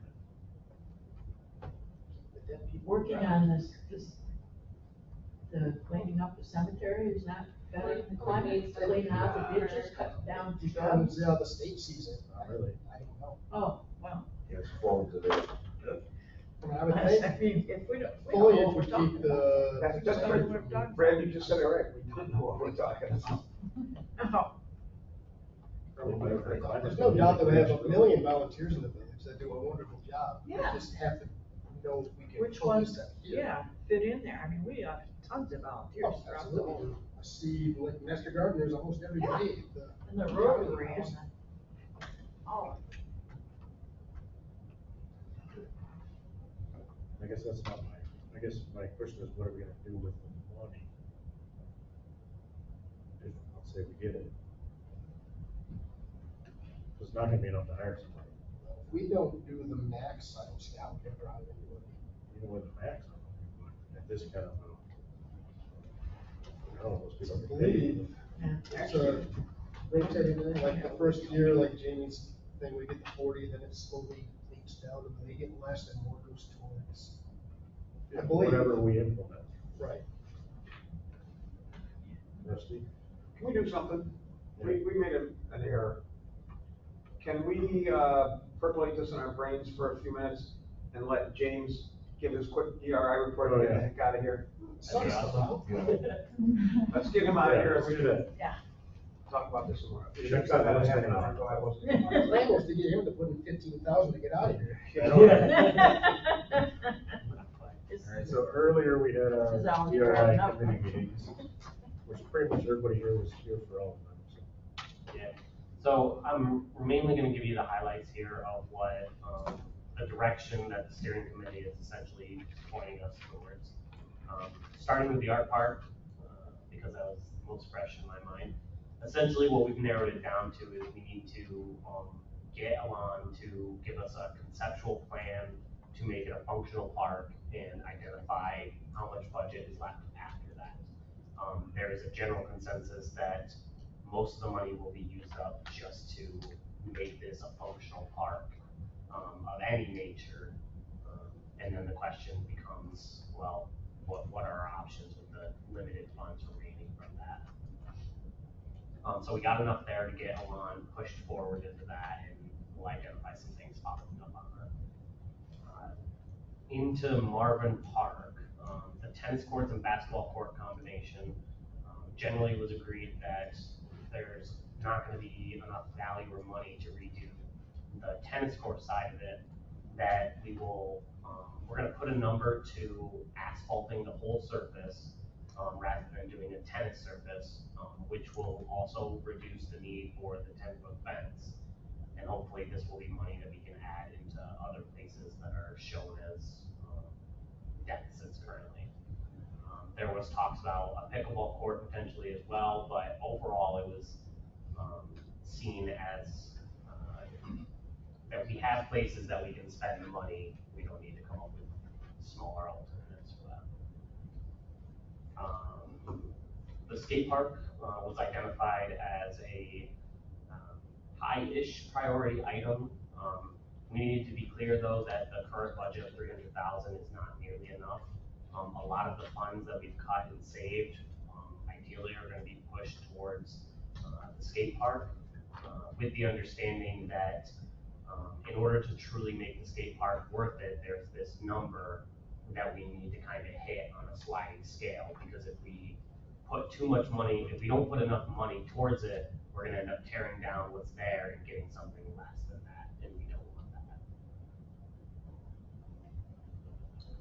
that. The Marvin Park main entrance was identified as an item where we could cut almost completely out, instead repairing what was there and adding some additional signage, thus saving almost $200,000 for that to put towards like the skate park.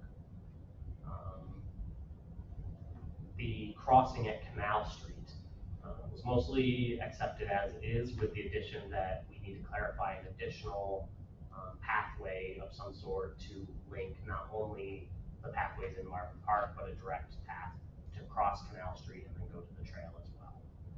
And that can be out of the Riverwalk money or the Marvin Park money that Rusty told us.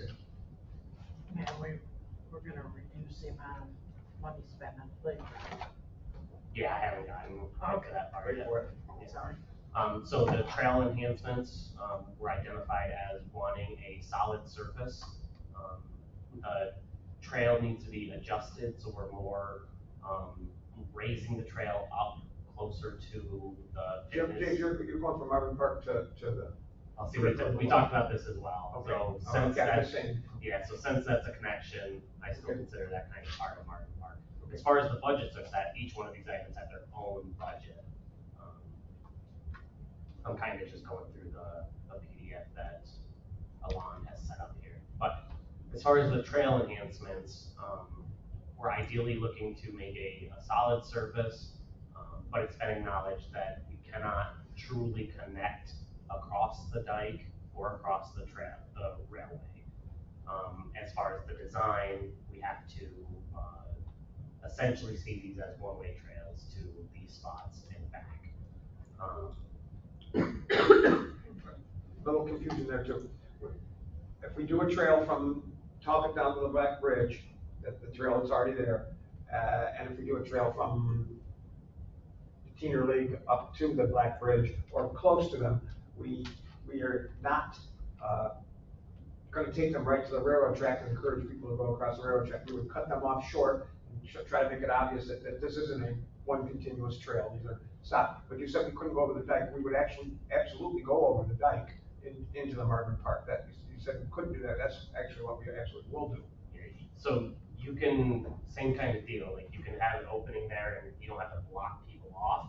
But if you try to put that structure over the dike, even a path like that, you're gonna get DEC involved at that point in the Army Corps, and you're gonna be looking at a year plus of review. Are you talking about the dike at Marvin Park? Yeah, the one right next to the. We already have a little road right over the dike at the Marvin Park. When you go up past the cattle barn, we've made a little road to get to the creek to take stuff out of the creek, to take gravel out of the creek. You go over that dike. But is it asphalted? What's that? Is it asphalted or? No. Well, No, but that would be the problem. No, we're not talking about asphalt now. We're talking, I was thinking you said we couldn't go over the dike. Yeah, we can go over the dike completely. Not with a path of any sort. We have a road. They just go off the path. I mean, I'm just saying, not a path, you got a road. The path will end at the road, and then you can. You can't stop people from going over there, but if you show an engineering drawing with a path that crosses that dike, you're gonna get in trouble with DEC. So we do not have a road there. Right, there's no road. There is no road there.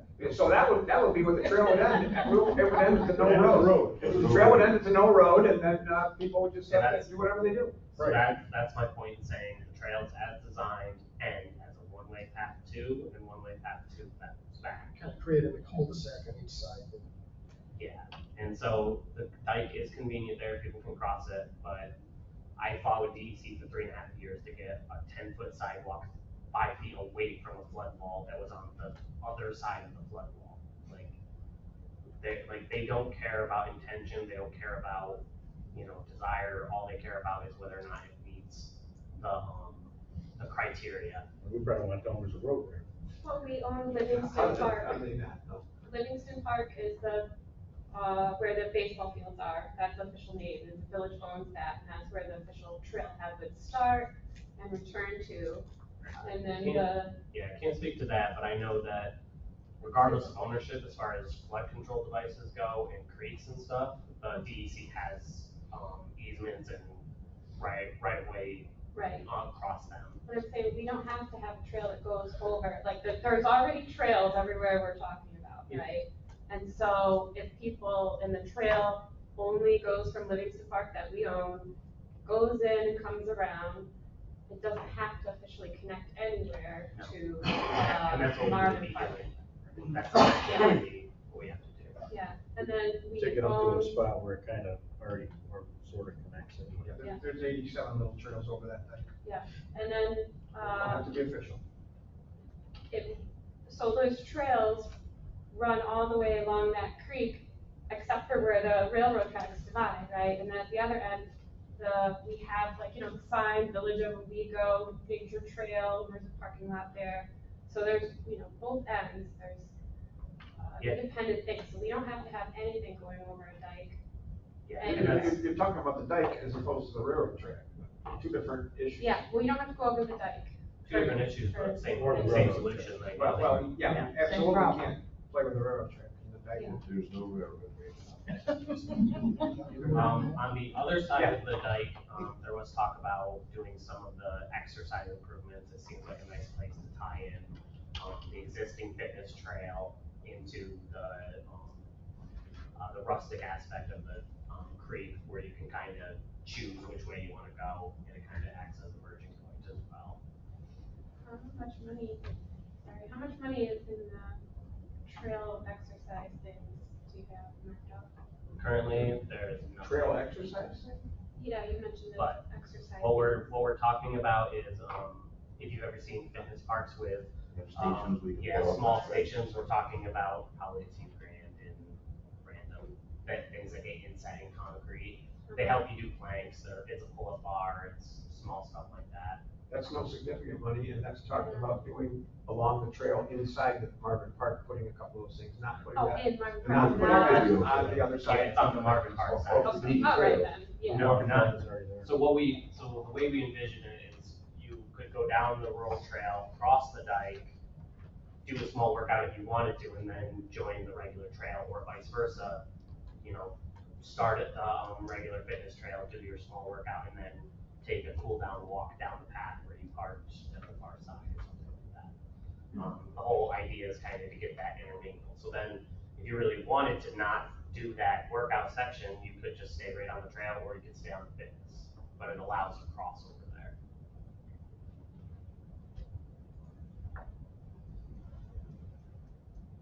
Gotcha. Okay. Continuing on waterfront, we identified, now, so I'm specifically talking about the river walk down along the creek. We've identified that the improvements really there are going to be some practical planting solutions along the riverbed where some stuff has started to die or be worn away, to maintain stability and to, but not to be overly aesthetic or heavy maintenance. So the idea is that we're going to plant them, maintain them for the first year, and then after that, they will pretty much keep up to themselves. Are you talking about, Because when the water goes so high, it floods that, Yeah. washes away. So This is the river walk from the bridge up to Mayor's Park. Yeah. Just the main river walk. So the problem is, at least previously, however, whatever was handled, there are parts of that that are becoming bare and worn away from either plants that needed to be maintenance that weren't, or plants that probably shouldn't have been there. And so to prevent that from, getting worse and or just to be a little nicer, I mean, even rough maintained, short to medium grass will go along that riverbed much nicer than, the bare spots and stuff that are there. It'll also prevent people from trying to create a path walking down to that as well. That's yearly erosion. I mean, that floods like twice, at least, twice a year. 28 feet. But it. Yeah, so you want some kind of vegetation there that will not get flooded away easy, So that arguably will that still whole path floods, correct? Yeah. Okay. So So don't have to go river walk. okay, but the whole side of that isn't eroded away, only certain parts. So that's kind of what. It's like a beach, it just erodes when the current of the river, when it's high, it just naturally There's pulls pretty rocks away. significant, there's significant Plants rapid and stuff there. lights underwater. So, but the goal there for just like that is like, we're gonna try to be as practical as possible and minimalist in our prices so that worst case scenario, we're not losing a bunch of money that we just put in for these. Yeah, that's. need vegetation there to hold the bank, and so the bank doesn't erode away, so you need vegetation, just the proper smart things maintained that you try to take care of. Basically gonna put it in for flood. the 2 to 5 year storms, but the 25 and 50 year storms, we just kind of have to take as they come. okay, well, those planting areas, can they be like raised beds that are up a couple feet so the water can go around them? That would have to be. Like Also cinder block or whatever? So you're increasing the cost of those, which is kind of the opposite of that. what we're going for with that. And the other thing is any storm that is gonna lift those rocks that are dropped down there, it's gonna send your basins down the first time you get it. So now you're not just losing a plant, you're losing a structure as well. So, I was never a A fan. general overview, we're not trying to, yes. we're not trying to, this is a Sorry, I general didn't- overview, we're not trying to fix every detail. Yeah. And you have to bring Now that it's there. before, Yeah. and you could build a wall. Down at the far end, we did decide that, we'd like a small, almost leading kayak launch, based on John's recommendation for where people already access, to, just to get into the water and potentially tie off. Again, we're talking minimalized structure, we're not trying to build a large, dock or anything like that. There are also plans to put a small, what did we decide on the terminology for this? A pavilion of sorts that can be used for a musical performance, but not something we would consider a large bandstand. We don't want something that's gonna look like it's not being used very often. Concrete slab, little roof, little electricity down in the corner of Draper Park. Could be used for picnic tables, could be used for a performance. Something very small, not very expensive. Can't maintain the picnic tables we have. Can't maintain the picnic tables we have. I think go back to the cement bench. Do you have any sample or examples of what you might wanna do? Well, I have samples that I was given, but this is my first meeting where I'm hearing what you guys want. We don't have our own design yet. We've established that the true, like, we're gonna give some direction and everything, but we really need input from a professional skate park designer, because we wanna make sure that whatever goes in there is a long-term thing, not Right. something that's gonna be, the way it looks now in 5 years or so. Yeah. The other things that were identified were, the bathrooms that need complete overhauls, and the playground was established to be a lower priority item, assuming that the DRI regulations aren't, limiting us to do a full park renovation. So the park equipment that's there is in pretty good condition, with the exception of 2 pieces of equipment that are very outdated. So rather than doing a full park restoration, removing the 2 outdated pieces and adding a couple pieces, to enhance the park's use can go a long way. And then, the downside to that is if the regulations are, as firm as what I've been told, we're looking at potentially $300,000 playground that needs to be put in, which is very significant. And even with a lot of the cuts that we've made, we likely won't be reaching quite that, so we'll still be stretching along that. So there's a little bit of budget exercise that needs to be done with these. Thank you. And I'm still in the process of getting a meeting set with the owner of Weizmann, Adam, about an idea of doing something along that fence that faces the park, the playground. Because as of now, you look there and you see yuck. I mean, not really yuck, it's his business. You can see through the fence, you can see cars being shredded and stuff. My idea was, the fencing that you have the colors on it, and Yes. whatever, yeah. So we'll see if he could either, he's an entrepreneur, he donates He's a stuff, big donor in the he area. does stuff. And once he hears my idea, I think he'd go for it, because I kind of like laid it out for him. But if I can get him to put something on that fence that's eye appealing to whomever is in the park, it'd be great. I mean, I'm not talking about like franchise characters like Minnie Mouse, Pluto, but something, colors. He could even put his license in colors.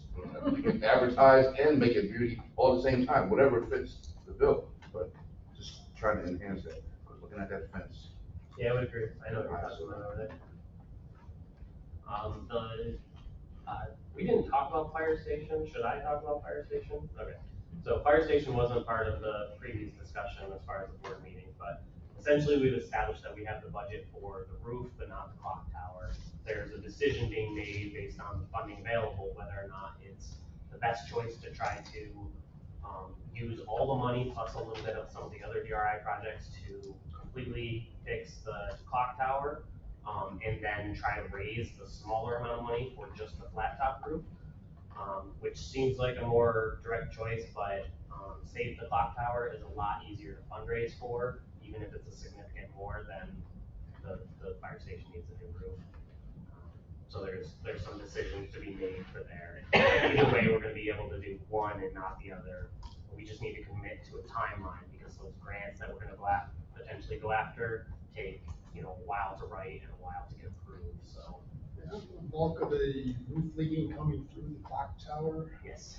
So if we don't fix the clock tower, what we have to do. So we're No, not, the roof is fixing that area, I think, as far as what, no? no, not That's at the not what I clock, read? not at the clock tower. So essentially, my architect has told us if you do just the clock tower, you do have 6 months to a year, you'll get some leaking through that other stuff, but you're not gonna get like roof caving in from snow or anything like that. But it will get worse and worse the longer that goes. So you've got a real nice clock tower, but the other space is not as usable. if we do the rest of the roof and fundraise for the clock tower, we'll still have that leaking problem. While you're fundraising, but there's an argument to be had that between the organizations that are there for the funding and the funding you can get for something like that is likely to be a lot faster. Right. Than, and then in the meantime, you've got that roof done and then you can do the clock tower all at once and you get everything. I guess I just worry about doing the roof and not the clock tower, that killing the integrity of the brand new roof we just put on for $200,000. It's not gonna kill the integrity of the roof. It's kind of like having a rundown building right next to, a brand new building. It looks ugly, it's not gonna help it at all, but it's not gonna, that clock tower is pretty well self-contained, but it needs to be done. So the thing I would say is if you do the clock tower and the roof doesn't get done, it sucks, but you don't have any real big issues. If you do the roof and the clock tower doesn't get done, like the funding falls through and you can't do it, you've got a big problem there. Did you go up there? From what I understand, nobody's supposed to go up there. I've been up there a number of times. Lots of dead. You're not supposed to now because of the issue. Yeah, it's It's considered an environmental hazard. Oh, I know all about that. I'm just telling you, I had to be up there, the fire chief had to be up there, we You had to guys go up have there. Abby's. So I did. She just needs written permission to. Well, now you can. Well, before you could go up there, now you can't go up there because of dead pigeons. Because of what? Dead pigeons in the room that fell through the floor of the clock tower. No, okay, so here's the difference. There's two ways up there, and there's a way up the back staircase hatch, and there's the ladder that's on the stairway that isn't in the room with the dead pigeons. Right. Either way, one up there. One up there because I need to be there, and the fire chief needed to be there, and the roof is a rolled roofing roof, but the roof is not looking terrible. That doesn't mean it doesn't need to be done. The clock tower has to be done because that's where it's leaking. And then in the corners of the roof where it goes down into a little chute and down, there may be some leakage in there. But if we don't do that roof first, that flat, slightly pitched roof is probably not going to be a big problem. But the clock tower is absolutely. Clock tower is the problem. Yeah, I mean, so you said, I heard you say about doing the roof and raising money for the clock tower. We have to do the clock tower. So we can send out flyers like they did in Back to the Future. You could be the professor. Yeah. And we can get somebody else to be Marty McFly.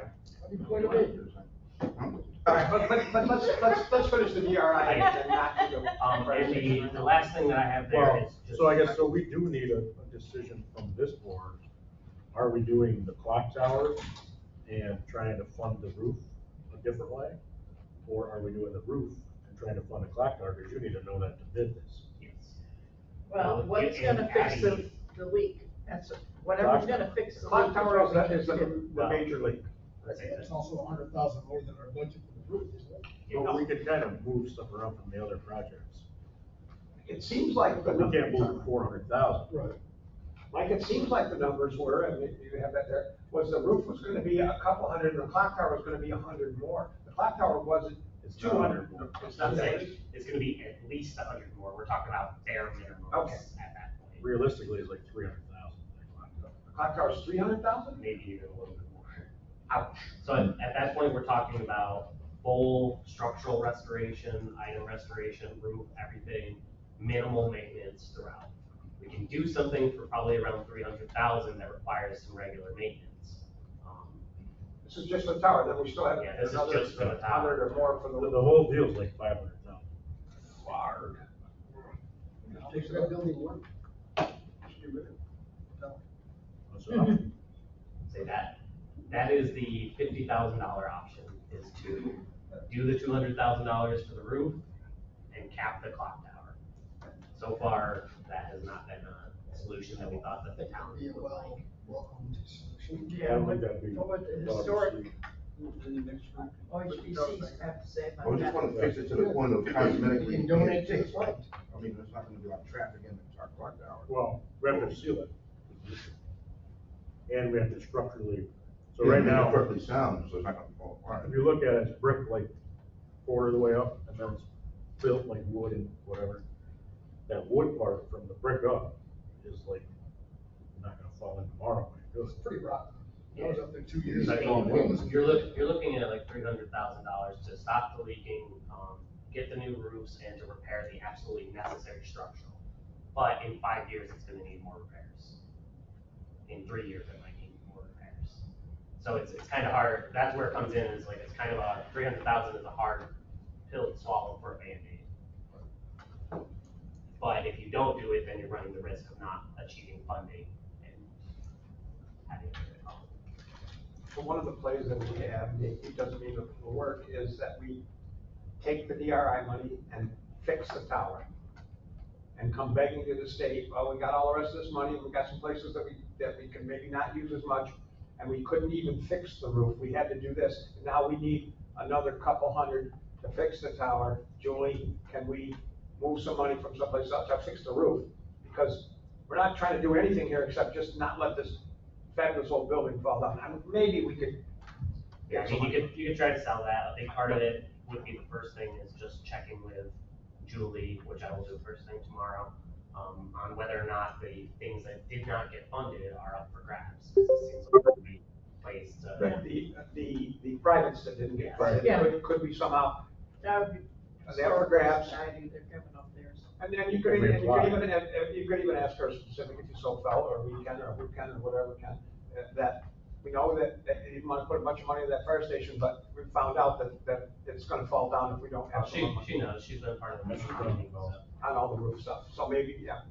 So she understands the conundrum as far as that, but I think her main goal is just to sit in on those and listen and make sure we're making progress. Well, you're right, there are a good number of private projects that didn't go ahead. So I'll find out on that first thing, so maybe you guys don't need to make a decision tonight, but just know that that's on the horizon. Well, I think Really, our priority is to get that clock tower fixed. We need to fix that before the winter.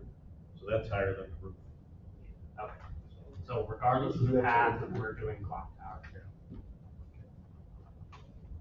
And to what level we can do the clock tower, That'll turn out to be funding. Well, the last thing is just the boat launch. Overall, this was identified as another area where funding could be saved significantly. Instead of doing a whole overhaul on this area, we're really just looking at opening up what is existing as a usable boat launch, and doing some maintenance and potentially some minor park feature updates. So nice new benches, some lightings. Did you guys see this before, the idea of down at the creek, come out to the creek on River Road, I don't know if you saw it, who did, about potentially putting in a major boat launch that you could drive cars down and put a motorboat off? Yeah, I mean, they were looking to spend almost. I don't know who saw this or who did it, but, the thought here is that that's not a good place to have a boat launch in the first place, and a whole bunch of money for this isn't a wonderful thing. But we've already got the road down there, and this becoming a, kind of what it is now, but it's cleaned up nicer, and you can put a small craft in it, you can put a canoe or a kayak in there. That's what the sniffing is on this. Now, isn't that gonna become part of the river walk? Yep, that's the trail, that's part of, but So the trail is on the road. It's part of the Riverwalk Trail, once you get off of Draper Park, is on the sidewalk all the way down Front Street to William. It's on the sidewalk down William to River, it's on the road down River all the way to this. Right, It's up so I canal mean- off the road. So that, we can encourage people to use that as part of part of the walk, we talked about Yeah. that. This is a place where somebody might terminate, you're doing a walk, but Yeah, you stop and come, rest. and you come all the way down the river, and now that's as far as you wanna go, and grandma's gonna pick you up, or you're gonna turn around and walk back. You're not gonna walk all the way up the creek, or somebody might do all that. This is a terminus kind of thing. You come here, you do something, you go the other way, you come here, the other way you do. Transition. Sorry, I don't mean to be jumping on your stuff, I'm trying to help. No, absolutely. My throat's tired. So with that, I mean, that's pretty much all I have. I will do my best to get out meeting minutes as soon as I can. Parking, or the airport parking. Parking. Oh, we did parking. No, good call. I did not address the parking. Mainly, we looked at the parking as we identified the Court Street, some minor improvements, but the county lot is what I wanted to say for the charging stations. So we're gonna propose that to them. We're gonna show them the layout with the existing plan. They just sent out an email tonight that they wanna pay to put in 2 charging stations in that lot at $70,000, and they want us to maintain them at $3,000 a year. It just came out before the meeting. I have not. They wanna pay to put them in, and they want us to maintain them. I'm assuming they're getting grant money to put it in. How much a Like, year does is it this take? aside from the DRI? Yeah, this is something that county had talked about doing the last meeting. They were gonna put in 2 charging stations. They will put them in at the cost of, they estimated to be $70,000. But they want us to pay the yearly maintenance fee of $3,000. But I thought in the first meeting that they were gonna be metered, Right. and that they pay metered themselves. charge would pay for the maintenance. Right. So that's the email that I sent back. I don't know what response they gave. Yeah, I know. Okay, is this the Court Street lot or the No, county? that's county lot. County wants to put these in. It seems like when we talked about that maintenance was above and beyond how much the company was gonna get for they were gonna get the receipts from the electricity, and then that maintenance was something we paid above and beyond that, so it wasn't coming out of that. It seemed like we had that talk. I'm not sure though. That was above and beyond. But if we can pay to put it in with DRI money,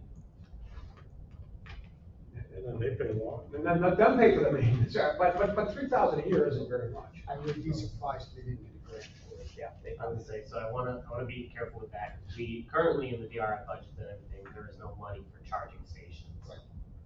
No, the idea was that we would chase grants to. Yeah. Oh, in the parking grant, there wasn't anything for the. No, there's nothing for charging stations. That wouldn't be under the umbrella of improving the environment? It would. It would be if we could get grants. Yeah. That might be 3,000 of in kind, is there? No. Okay. But yeah, I agree with Ron, it should be metered somehow, you know. You're Yeah, charging $5 $5 to not get falling charged. out.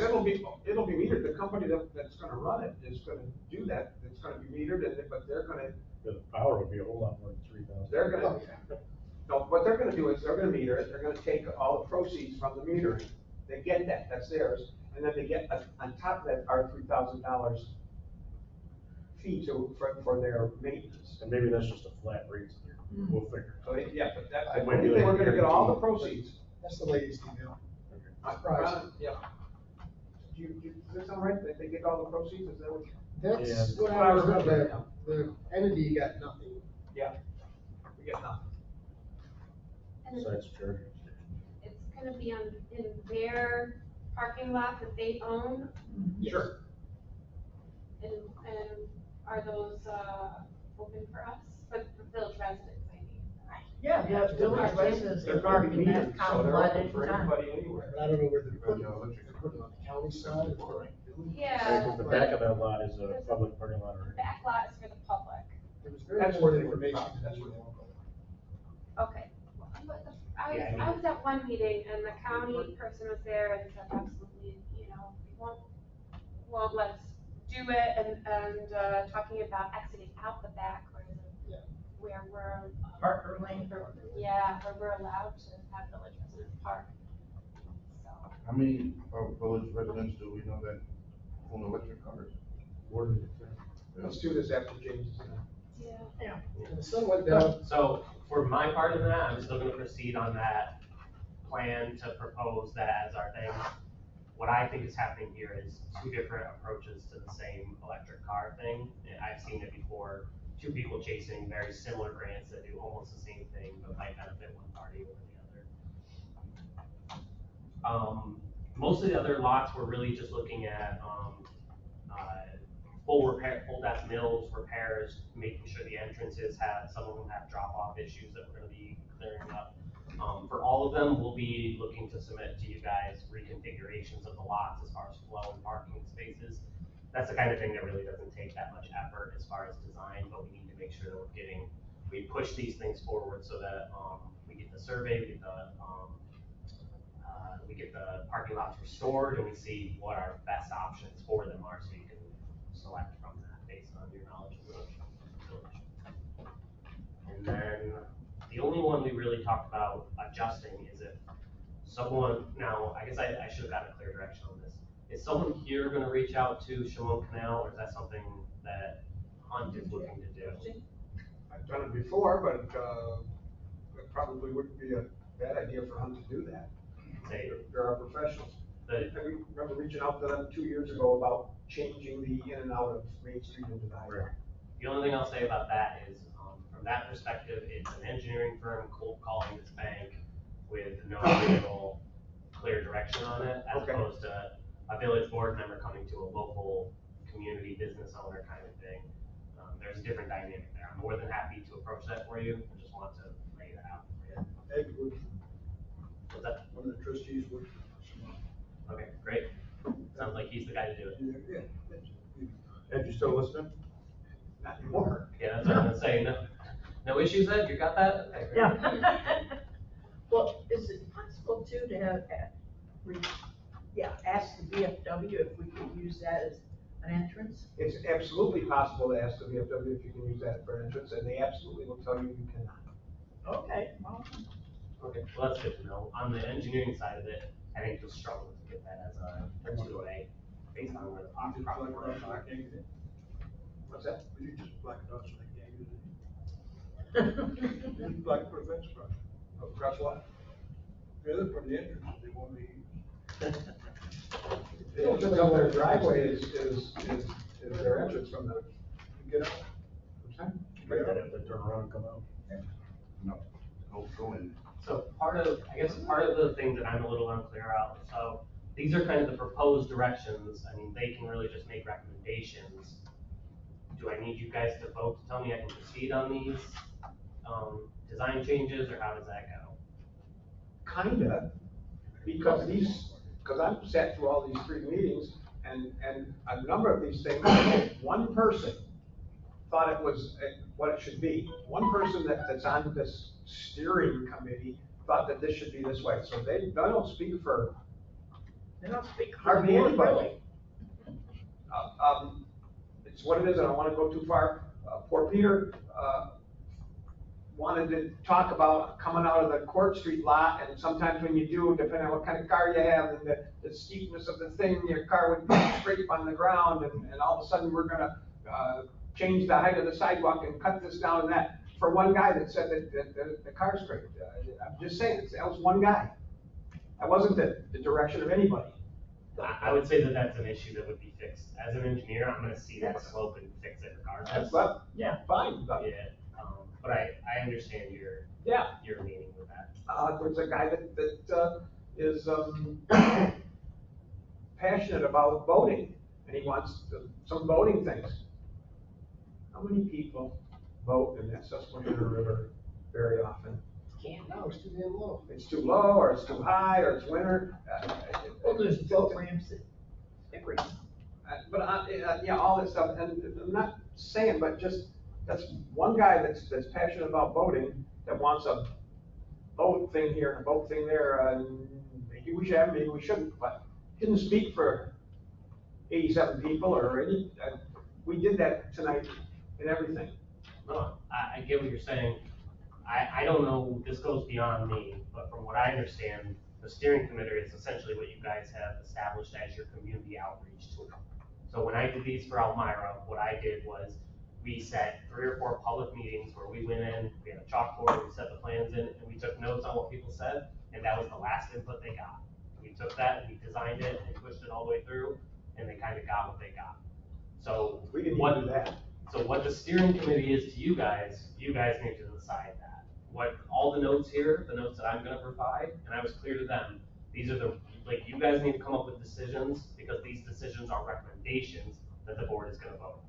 So if you guys decide that the tennis court is very important, and you don't wanna do that, and you guys wanna resurface, I mean, from what I understand, the village is my client, that's who is paying me, and that's why I'm gonna try to please with that. You have to answer to your residents. But the steering committee is supposed to be, to some extent, representative of your people in the community. Well, it kind of wasn't. So, well, That's not your business. Yeah. No, that's not, I mean, if you guys wanna reestablish how that goes back to the community, it's kind of like taking things back to square one. I don't recommend that, you don't really have feet for I it. don't think we need to open that all back up. Yeah, so, Kind of like what you did with that line, like, this is what people wanted, do with it what you will. yeah, and I mean, and that's what I told them too. I was like, ultimately, everything has to be approved, you know, at the board here. I'll submit my meeting minutes. I'll make sure you guys are all on these items. But Alon, like, I'm not gonna let them proceed. We're not gonna proceed until decisions are made. There just isn't enough fee to do this multiple times. And Right. they've already put in quite a few concepts, I understand. So we need to have a direction. We need to push forward. Otherwise, you guys are gonna be in trouble. Not like big trouble, just. Well, we've wasted a lot of time already. So take this in the right vein. Art Park. Jared came in a number of months ago, gave us a print of a concept. Perfectly fine, no problem, but the only concept. We looked at that, a number of us, and said we didn't particularly love that concept. So it's not like we're wasting a whole bunch of people's time, and then we tried to give a little bit of an idea, a different thought on the concept here in the room today. So that's the entire input on that entire art park, is that his one concept. Well, no, he heard from us some things, and then he drew that up, and he brought it, and then we looked at it, and then we kind of told you today, or actually we told Chris before. Well, so on top of that though, you guys had 3 concepts that prevented that were completely shredded, from what I understand. You're talking about the ones from Cornell? Cornell? Yeah. Oh, yeah. Well, they were. So it's not zero input, it's just. No, So like they took those 3 concepts, said, okay, they hated these. They took some feedback, presented it to you, and now they're gonna do that. But you gotta look at it from their point of view. They can't do 6 more concepts until you guys are happy with it before they even do engineering. Well, I would say that the Cornell group, we had 0 input to them. Okay. Like, they just said, they took the read the TRX and they Presented it to you and then. did a survey of their own, and then they said, okay, here it is. They didn't even actually present it, they just sent it to us. Well. Cornell is usually pretty good, but they didn't do their best work. But it only cost us $500, so. They didn't do their best work on this. So, I mean, what I'll say is that, this isn't the last say that anyone's gonna get on any of these, but we do have to make some firm decisions so that things can progress forward. For example, with the art park, what we, despite, you know, all the different opinions, what everyone did agree on is we need to know how much it costs to make it functional, and then there's gonna be money left over, has to fit within that design that they come up with, and has to try to meet the goals. Those will be the restrictions. We can kick the can down the road a little bit with that, but we still need to show some progress here. So I mean, and if we establish that art park is gonna cost 1.5 million just to make it accessible, and then the art committee is gonna tell you, well, you know, we're not gonna supply $50,000 worth of art to go through all of that, well then, at that point, you guys need to decide on the direction of that, whether you wanna cut that all off and try to put the money somewhere else, or, you know, I don't even wanna go down that route until we get to those things, but that's what's on the table, is we pushing these things in, and getting some engineering done. Can you clarify for me, what you mean by making it functional? Like, is that like possibly a solid surface where they can drive in, drive out, and That's no essentially grass? what we're talking about, is, like, so whatever this space is, people have to be able to park around it, they have to get down into it, and there has to be space to put things. Okay, but no grass, no dirt, this is just a solid plan of No, pavement, if it was entirely pavement? Oh, No, no, Um, not at all. No, of just the pull-in area No, portion? no, right now, right now, if you go over there, it's just an empty lot. It's not really accessible. You can't pull cars in there, you can't put, I guess you could just set up pedestals and put whatever they're calling car parking if you wanted to, So but the functionality is, retaining walls, pathways, fencing. flooding, fencing, parking, Easily to maintain. ADA accessibility. yeah. Yeah. So, and That's where we have to start. And so there's some real differences of opinion on what an art park is, but there's an absolute agreement that most of the funds are probably gonna be used up at just making this a usable space from non-usable. But plenty of dirt and grass. The driveways down have to be all paved. If we do put 2 or 3 handicapped parking places down the one corner, they have to be paved. Nothing else really much has to be paved at all. I don't wanna put money in, dirt and grass and maintenance stuff. I prefer to see the xeriscape of having permeable pavement or something that there's no maintenance on. And like that's what you mean by, like very basic, nothing, no frills yet. And then that's like very functional, nothing to it. Yeah. And that's what I'd like. I can tell you that between the discussions that we talked and the items that I've laid out, to put a hardscape in there, your money's gone and then some, like probably almost double. Now, we have to have some grassy areas. You don't have money to pave that whole area into a hardscape. It's gonna take a fortune just to do the parking along Central Avenue and the wall there. That's That's a fortune. And not to throw an additional wrench into all of that, but someone did bring up that there might be a 24-car parking requirement for this space. I think there is. And that's like probably more than half the park. Or I'll pull that number out somewhere. It was in the DWI presentation.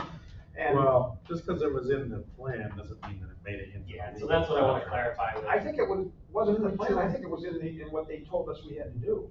We provided them the specs of certain things, and a parking lot is included in it. We, in Elmira, we proposed a boardwalk over a flood wall. They got a park. Like the money is proposed there to get it. The state understands that you can only do so much in those preliminary phases. So all I'm saying is that I want to take a closer look at the guidelines and regulations to see what they're actually requiring, and I will clarify that with Julie. I don't want you guys trapped in a box if you don't have to be. Yeah, parking we're putting on Central Lane, check the box. Yeah, exactly. I'm hoping, Mike, because it makes sense. It's the right place for the parking. It's a bunch of spaces that weren't there before. 25 parking So who spaces. I mean, in one sense, who cares if they're, drive-through our parking. Yeah. unless the state really cared, why would they care if it was in the bottom of that art park along a line like this, or if it was 10 feet up along Central Avenue in the same way? They might care, but why would they care? The idea was to develop the parking. It's right there. So for us, the main goals that they said is we had to prove that we were meeting the goals of downtown restoration. It's gonna make it a place where someone was gonna wanna go, it's gonna benefit the economy without necessarily being invested in small business or infrastructure design. So that's how we kind of worked with a lot of that stuff. I mean, we did a whole bunch of repairs to a garage, not like it's structural, just to fix things and make it usable. I mean, as far as the aesthetics, all we did were some lights and, some patching, really. We're taking a crappy little hole on a crappy little North Avenue, and we're gonna make it into something pretty that people might like to come to and might come to. And we'll have some parking and. So you thinking a parking lot, actually, what area where you can have a picnic, like cement tables with the checkers on it? Yeah. Slap that there, some canopies, and you're good to go. It's easily maintained, you got your parking, and it looks better than what it does now. So the art is a nice idea, but to us, it's, we want North Avenue to be revitalized in some form, and we want it to be prettier.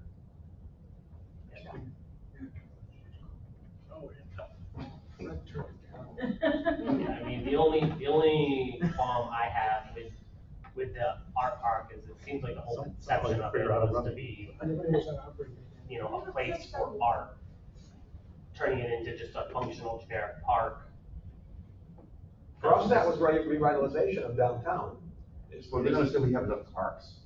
I mean, People we say, have park. yeah, people say we have enough parking. Yeah, right, but I mean, you But know. parking, that's what they always say, we need parking, we don't need a park.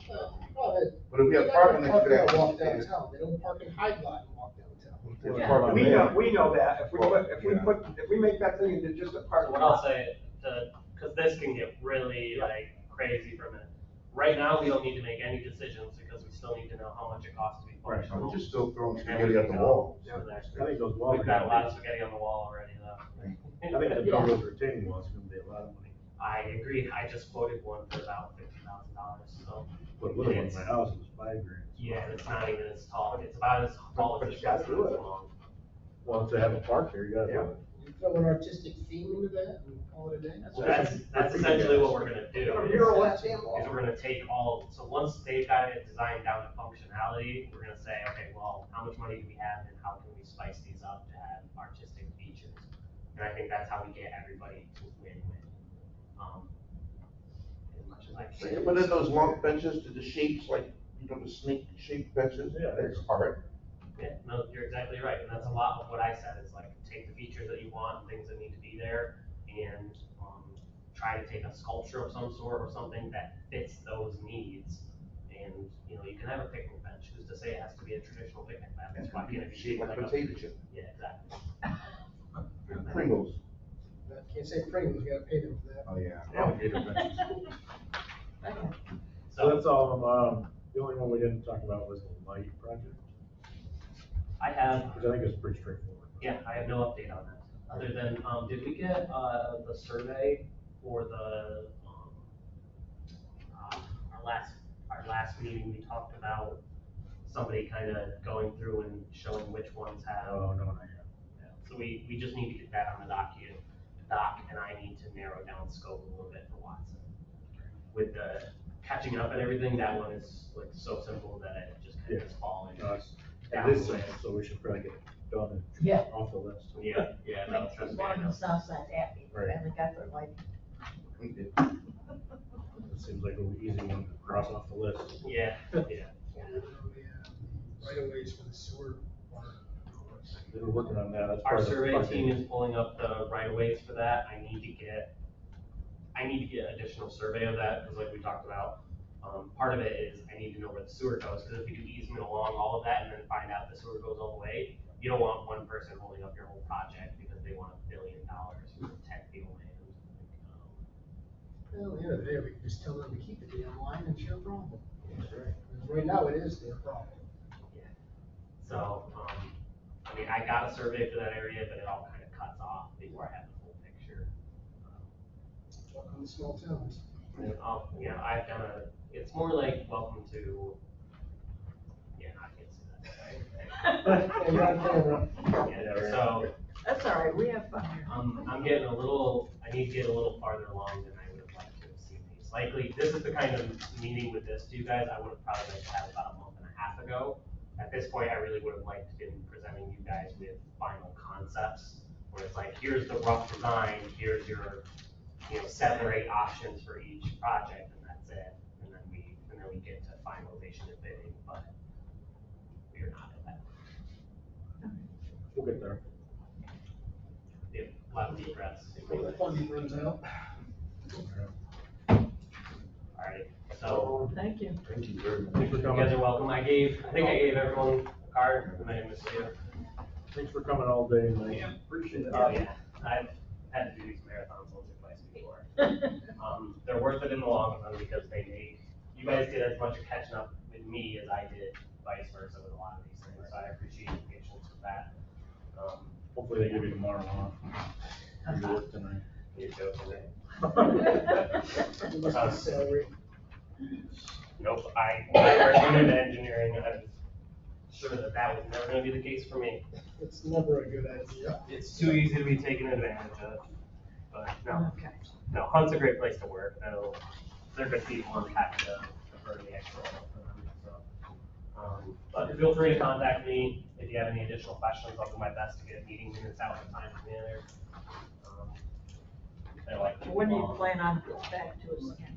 Another month or 6 weeks? I will give you guys updates as soon as I have them. I don't, unless it's a significant milestone, like I'm saying, these are the final designs, I want you to review them. I like to give you guys updates as I get them. So if I have easements next week, I'm gonna send you those easements. If I have updated on the funding, which I know I have an email from Abby right now, I'm gonna send that to you guys, or I'm at least gonna coordinate with Mike and then bring it on him on Mike, so. Yeah, you can pass the rest of it on. Yeah, no, I find that these things go much easier with fluid communication as opposed to milestones, because things just sit around and then people try to do it 2 days before it happens. Okay. With that, I'm gonna go try to catch my kids before they go to sleep. Thanks a lot. for coming.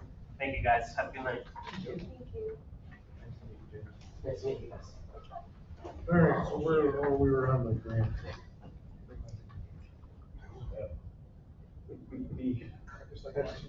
did go off of the, climate changing stuff. We can get him out of here. It's gonna be Wendy's instead of Raymond's. Yeah. Rod's pretzels. No dinner for you.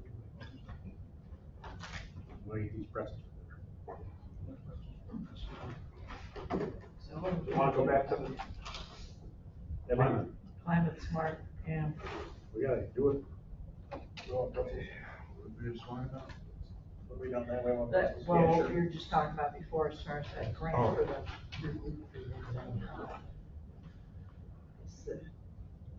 It's the next item after the, After the money stuff. So it's incredibly hard and it's very easy. Do we sign up for this deal for $40,000? Do we sign up for this deal for $20,000 or $10,000? Do we say that we can't do it right now and maybe we'll try again next year? Those are pretty much what we have to decide. Right. I think we need a lot more information. You know, what applies and what we can use the money for. It's hard to spend money if we don't know where it's coming from. Like Brian said, that if thing in there, it's just, makes you feel like you're gambling too much, like you do if you, damn if you do and you, whatever that goes. Yeah, if you don't. Yeah. It was, I mean, it'd be easy if we had to research something we could look back on, pull from. Or, I don't know, I mean, I thought they were supposed to provide examples of other villages or towns who have done this as a blueprint, and you can see how what they did and divvied up this, In kind. In kind, and I hate that, see, they choose words that sound really nice, in kind, happiness, pleasure. And it makes it sound too appealing to be true. That's, I wish Julie was here so she could call Jamie right now like she does. Because I would like to know the answer to that $15,000 question. Okay. Can we have $15,000 of in kind if we choose to do a $20,000 deal?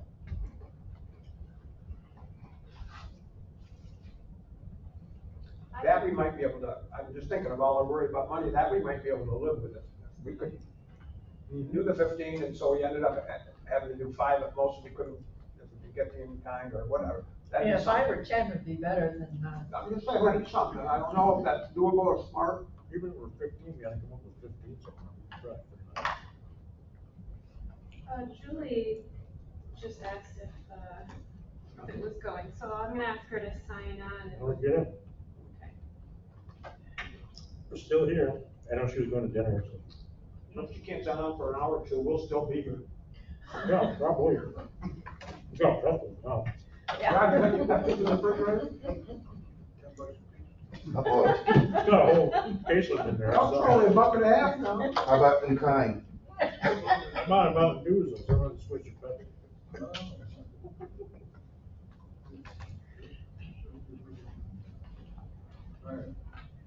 So we can What leave that. do we gotta do while she's getting all the? Yeah, why don't we skip over that? Yep, let's go to the next Let's thing. do some other stuff. Let's go to what you said quickly. Minutes. We got 3 of them. For the minutes, I motion to approve the trustees minutes for June 21st as presented. Second. Any discussion? Rusty? Yes. Laura? Yes. Ron? Yes. John? Yes. Fran? Yes. We officially lost Ed now. Yes. Okay. Go. I motion we approve the Board of Trustees minutes for June 27th as presented. Second.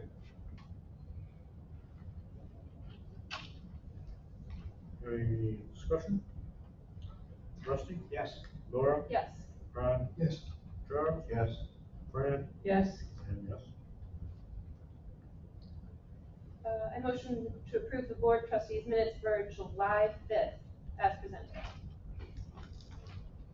Second. Any discussion? We have too many meetings. Rusty? Yes. Laura? Yes. Ron? Yes. Charles? Yes. Fran? I have to abstain, I wasn't at the meeting. And yes. We have Julie now. We do another thing too, just in case. Treasury report? Treasurer's report. I motion to approve the treasurer's report for June as submitted. Second. Any discussion? Mike, as usual, you looked at, Did I look at that? satisfied? Yeah, I looked through them, Okay, good. okay, I'm good. no questions. All right. Rusty? Yes. Laura? Yes. Ron? Yes. Charles? Yes. Fran? Yes. And yes.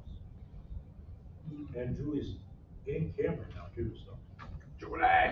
Julie, can you hear us okay? We can't hear you, Julie. Unmuted. Can't hear you. She's looking for the button.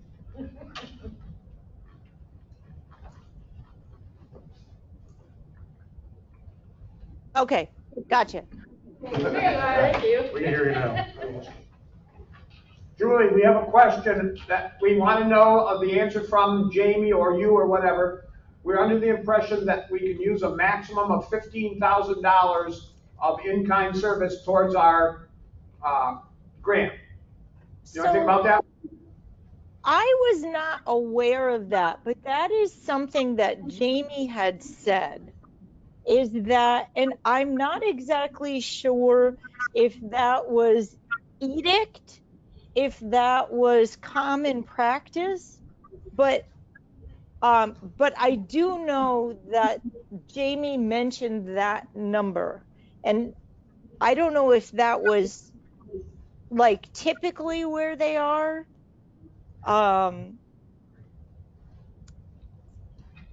But let me see. Oh, did I lose you? No. No, I'm here. Okay. I lost the picture of everybody, but I just want to open a window and see if I can just Google for it. Maximum in kind. I have some degree of inclination that if we find out that we can use 15, even though we don't do the full 40, we can use 15, and something else, I might have an inclination of doing this for the $20,000 instead of the $40,000.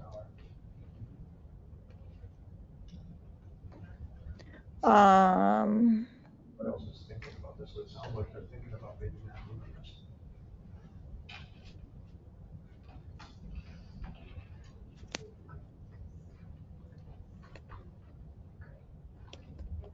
Good amount. If we did it for 20, it turns out that some of the stuff that's the way up, and maybe next year we get up there or something. And get more. What is so is the situation, okay, hold on, here's in-kind equipment use. So do we have any in-kind equipment use? Wasn't there volunteer hours? Well, no, there's in-kind equipment. I just went to the DEC document and I'm just searching in-kind for whatever I can find. And one thing is in-kind use of municipal equipment will be valued at the current New York State DOT or FEMA equipment rates. I don't know if that would apply. We want to know about volunteer Okay, hours. hold on. In-kind match, page 8. Okay. It just says salaries of staff, including fringe, directly devoted to project implementation. Grantees will be required to document date and hours worked and tasks completed via time records. There is nothing in the guideline that limits the amount of in-kind. So, but you have to document how you're using it and what those hours are. But We I have an don't email, see, we have an email or something that suggests that there's a limit of $15,000 of in-kind. so I'm not seeing it. I'm gonna text Laura the link of where I am. What? So that's the document. What I'm looking at now is this document is the request for applications for the 2022 Climate Smart Communities Grant. And I don't think there could be anything more official than this document. In-kind equipment use, volunteer time, donated professional services. There's nothing in here that caps it. Love you. Bye-bye. Love you too. Okay, I'll see you in a couple months. Okay. Sorry, my sister's leaving. I'm not going to see her for a few months. I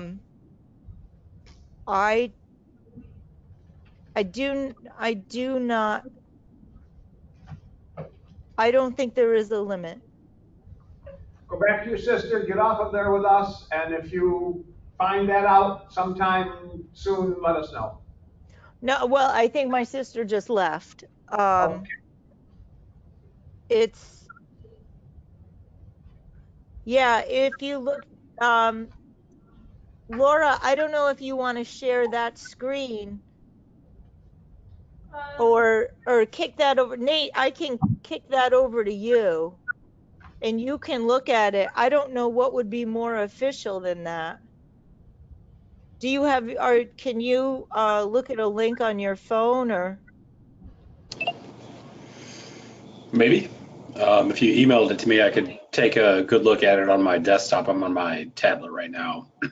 But I think, one of the concerns that I would just have is, whatever we're looking at, I don't know if it's, certain absolute guidance or not. And it sounds like the board is looking for pretty definitive guidance on the maximum amount of in-kind contributions. So I just emailed it to you, what I'm looking at. It seems like it's the request for applications from the DEC for this program. So I think I'm in as official a document as I could be in. I think the issue is more, if we have more than 15,000, do we know, can we justify that? Can we justify it? Right? We've got to be able to justify it, because it said in here that grantees will be required to document date and hours worked in the tasks completed via time records. So we've got to make sure that we can say how that was spent.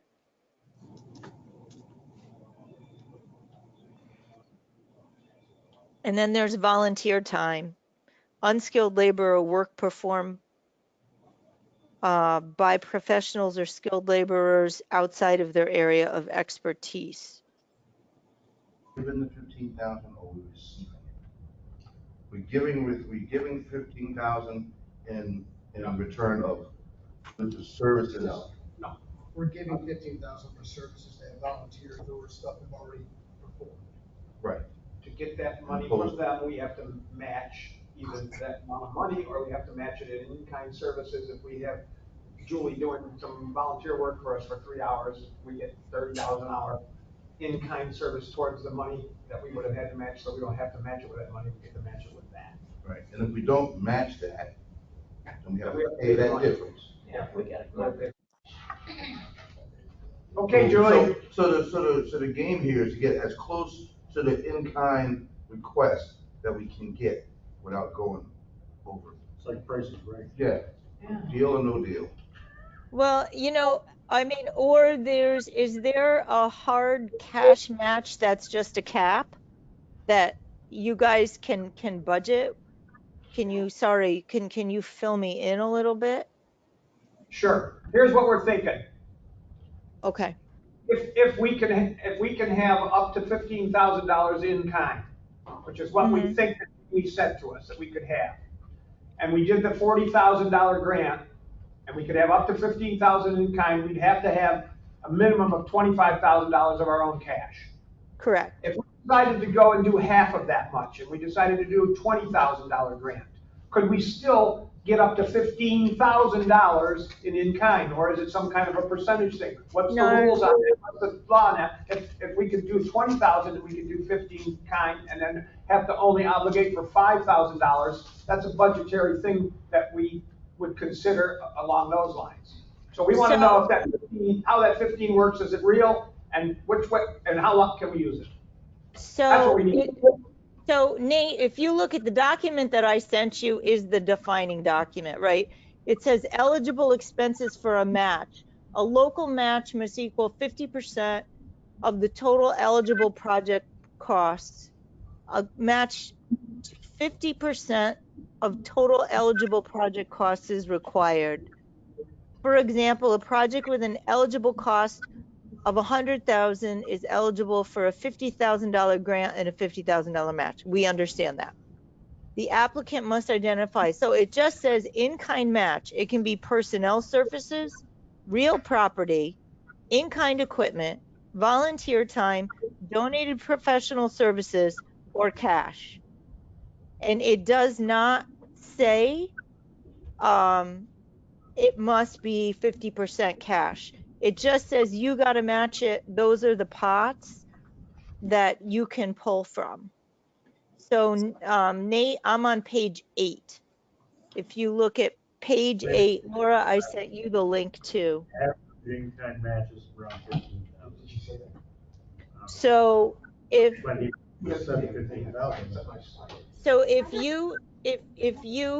so I think the important thing is for the village to just figure out how much works budgetary wise, and then we'll take that, and then as much as we can in kind on top of it, we'll in kind on top of it, and then that's how much we can ask for. No?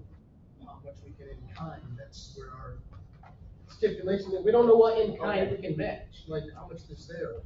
The in kind, so I'm trying to understand. In kind is personnel, it's real property, it's equipment, it's volunteer time or professional time.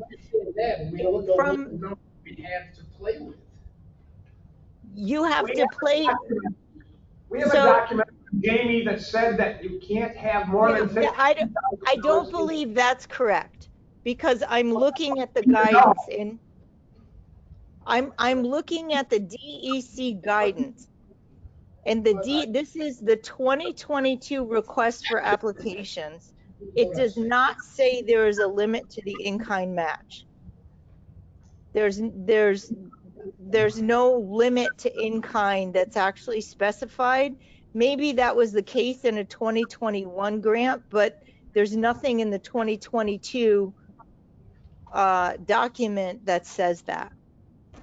So I would feel comfortable if Jamie were telling us this information. So Nate, as the village attorney, can you look at this guidance document? I mean, this is the document that guides the request for applications. I'm not voting on speculation tonight. I can't comfortably do that. No, but it's not speculation. This is New York State's request for applications document. This is the governing document. This That's what we hired Jamie for a reason, and it would be much more comfortable for the board if she were the one giving us this information. Nate, can you please speak? Yeah, I mean, Julia, I think the problem or the issue that Ron has identified and that I think some of the other board members are voicing is that what they have from, it sounds like Jamie, is some indication that there's some $15,000 cap on in-kind eligibility contributions. And I see what you're saying, Julie. I mean, I'm looking at the guidance document. I don't Yeah, see it's $15,000 not cap in there. in there. However, what they've been told by the consultant is that there is some sort of a $15,000 cap. And so that inherently has a question to it.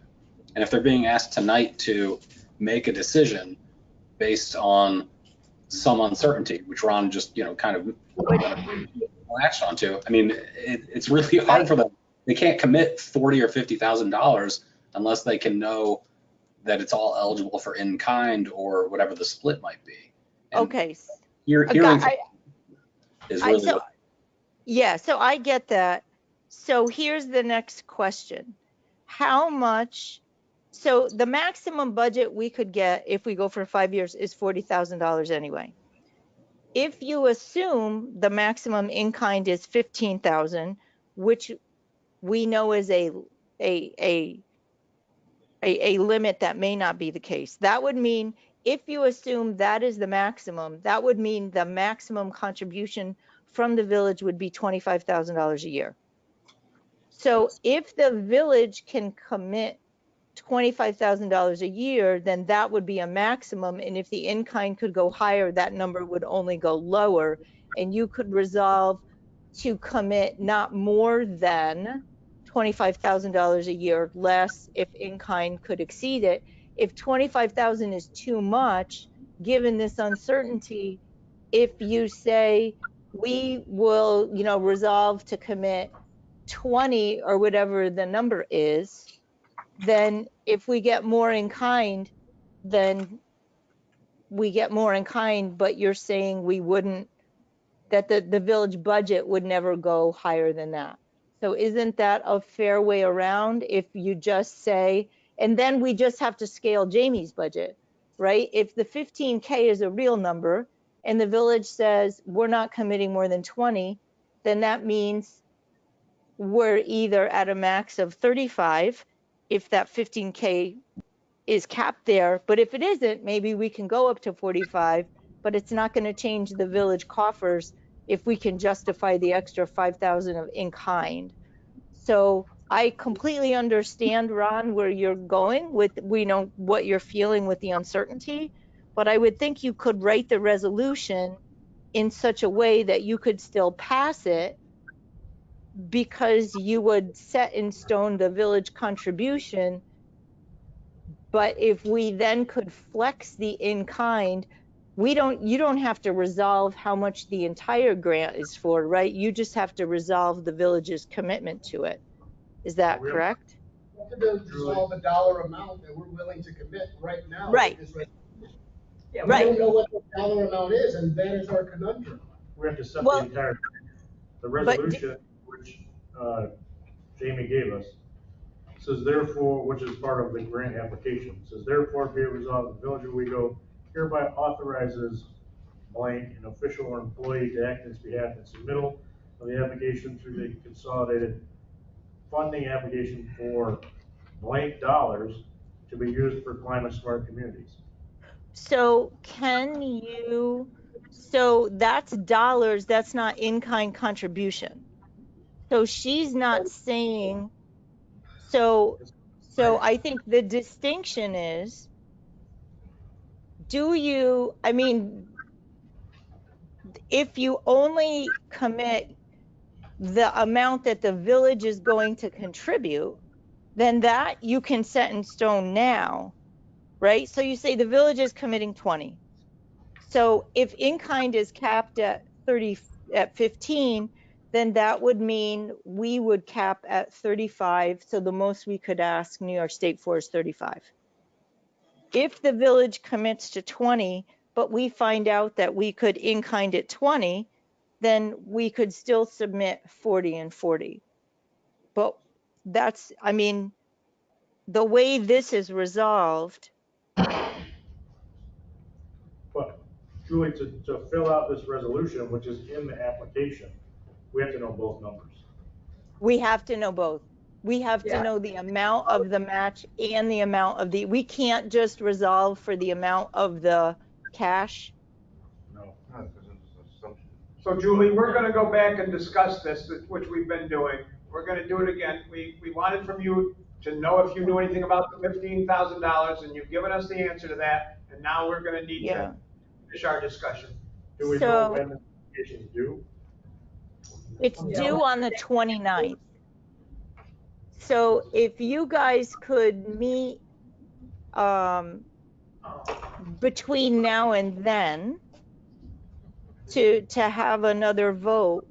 The other thing I want to look at is climate smart. So Jamie wrote that resolution, right? To give you, did Jamie write that resolution as a model resolution? She didn't write it. It's from the grant program request for applications. The model's contained right in there. Okay, and so are we allowed to deviate from that model or we're not? The grant guideline that you submit or that you circulated says basically you have to adopt the resolution. Oh.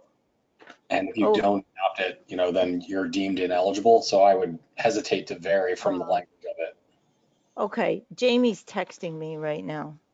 So let me just ask her, is the in-kind capped at 15K per year? I do not see anything that says that in the guidance document. So let me send her that link.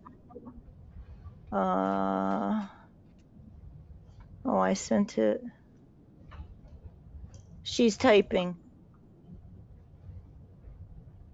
We could schedule a meeting Monday the 25th, and if we could finalize paperwork to present for us to discuss with Jamie, that would be better, because we struggle to, Why? we need to put on the heat for the in-kind services for tonight. I'd like to get back to the four options that I said earlier. Do we wanna do it 40, do we wanna do it 20, do we wanna do it 10, or do we wanna not do it? So the other thing though, have you guys worked through the numbers of can you justify? I mean, can you get to a $20,000 in-kind contribution if it's allowed, or is it just intractable to get there? If you look at the actions of Climate Smart and knowing the rates that you would bill out, you know, mixed time or Meg's time or whoever is going to do this. No, she said anecdotally. It's anecdotal. No, I said anecdotally at one time, the most we have ever seen a municipality use in-kind hours was usually around 15,000. So, I mean, 15,000 may end up more of a practical limit than, so the math needs to be done to see what the actions are and what they add up to, but it's not a hard number. Yeah, I guess maybe the way to thread the needle right now for purposes of the discussion. Either they grant the application using the full in-kind amount that the village identifies, or they don't. You know, instead of trying to like suss out, oh, do we have to do in-kind versus cash? Say, you know, whatever the amount is that you want to do in-kind, list that. And they'll either grant it or they won't. If what you list as in-kind exceeds whatever internal cap that the state has, okay, you know, then they deny it and you go back next year. I mean, unless your goal really, like if you were willing to and able to put dollars towards this, I would suggest then listing in the application whatever the dollars are that you are willing and able to contribute, and identifying the in-kind amount. And then again, they either grant it or they don't. So is the village not willing to put any dollars towards this? Well, we didn't say that, but we We're need to trying to- understand the Trying to impact. determine that. I mean, the thing is, we already have our budget set for this coming year. Starts August first, so come up with another 25 or 40,000 to add to that budget. Oh, well, I mean, you Julie, certainly wouldn't, Julie, and yeah. Julie, the one thing that we needed from you, and the only thing that we needed at this particular moment, was any knowledge you had about there being a $15,000 cap on in-kind. You've just given us that information from Jamie. The rest of it, we are cognizant of. Now we're going to try and discuss this and decide what we're gonna do. Okay, and just the last thing that Jamie said is she thought it may be very hard to even show 15,000 of in kind. So Yeah, I that's, mean, what counts as in kind? We gotta know what counts as in kind. well, that's in the document that Nate has. It's very clearly stated what is in kind contribution. So he can read that to you. We understand all that. Now we need to get back to our discussion on what we're gonna do. Okay, I hope that was helpful. You did help us with that, finding out from Jamie. Thank you. All right, okay, good luck, guys. All right, see you later. Bye-bye. We gotta assume another number we say we're gonna match. We're gonna match with cash initially to pay Jamie's firm to be our consultant. Well, you figure that full 40 was nowhere to them. Right. If she was expecting $40,000 both ways, and then it was gonna take 40 to have them do this, then we won't have enough money to do. So I guess my question is, if we scale this back, Laura says something that's we not can the case. afford, It was never the plan that we had to meet the ultimate goal. if we scale this back to something we afford. That we get works. it. And will they do it? And will Gordon allude to do it? If we say we're only gonna spend 10 grand a year or something. Well, she said she would scale back the services. Yeah. Yeah. But we get what we pay for, and so if we do 10,000 and we get matched with 10,000, we're gonna have $20,000 worth of work each year for 5 years. Better than nothing. Is it though? Because what does that entail? Yeah, but what can we spend it on? I mean, if you're gonna get top-notch training at 40,000 match, what are you gonna get for 10,000? If it's as little as 20. Yeah. If it's as little as 20, what we're gonna spend it on is completely up for our consultant fee. Yeah. That's what it'll be spent on. I think we need The- to table said it for the the next first year. year- The first year, if we did 20,000 of us and we matched with 20,000, the entire 40,000 does go for all the consultant stuff getting set up. What if it's 10 for us and But 10 for them? fifth year, it's all petered out into a lower amount, that the consultant part isn't so big and all the rest is. What if we up. did 10 of ours and 10 of theirs? That's what was mentioned here at the table. Now it's only 20 total. Is that enough money to get much of any service from them? Well, it would be the application that we're able to honestly put together to submit, and we'd be judged fairly on what we're able to do. No, that's not what I asked. Putting in us get the committing money? 10,000 of our budget is straight cash money that we're committing. It's not saying that we're gonna try to find an additional in-kind anything. Right, but what committing to what is our question? Well, Well, that's what not do we the, get out of it? Right. Yeah, what do we get out I of it? gotta be able to tell The Mike, purpose- yeah, the I spent purpose- 10,000 for this reason. My purpose of the Climate Smart Communities grant, We understand the purpose. The question is, we know what we were gonna get at 40,000 match, what will we get at a $10,000 match? We need to know what that looks like, and I can't just constantly give away $10,000 a year for. that's $50,000. Jamie, what will your firm do for us for $20,000 total? 10 from the state, 10 from us. What will they From do? her own lips, we're not gonna get that 15,000 in kind by what we have in the village, because we have a lot of volunteers, but apparently it doesn't affect the climate in the way that we think it does. So how do we justify this? And if we commit to the 10 from us and 10 from the state, and ours is 10 in kind, then we only have $10,000 to give to her. If we get 10 cash, we have 20 to give to her. But in theory, we've done $10,000 worth of work toward the goal. Yeah, we kind of feel like that in-kind stuff is kind of fluffy toward the goal. It's stuff that we can say that we did, but it's not real. Did we actually get anything? Yeah. Will this ultimately help with CRS status, if that's what we're ultimately looking for, or will it not? Or did we spend $50,000 for nothing? Well, we get a lot building up to being able to get in the mapping and all the paperwork. But are we gonna adjust our budget for this next year to add another 50,000 into it? 10,000 or 10,000. Back to the original question. 40, 20, 10? No. Or other numbers? I just picked those numbers. Is that not the question? What's the point, is the max not even worth it? Yeah, we don't know what we're getting. I mean, I don't know how low we That's go right. before it's just a waste of our time. Well, then if we don't know what we're getting, and that is problematic for us, then the answer is no.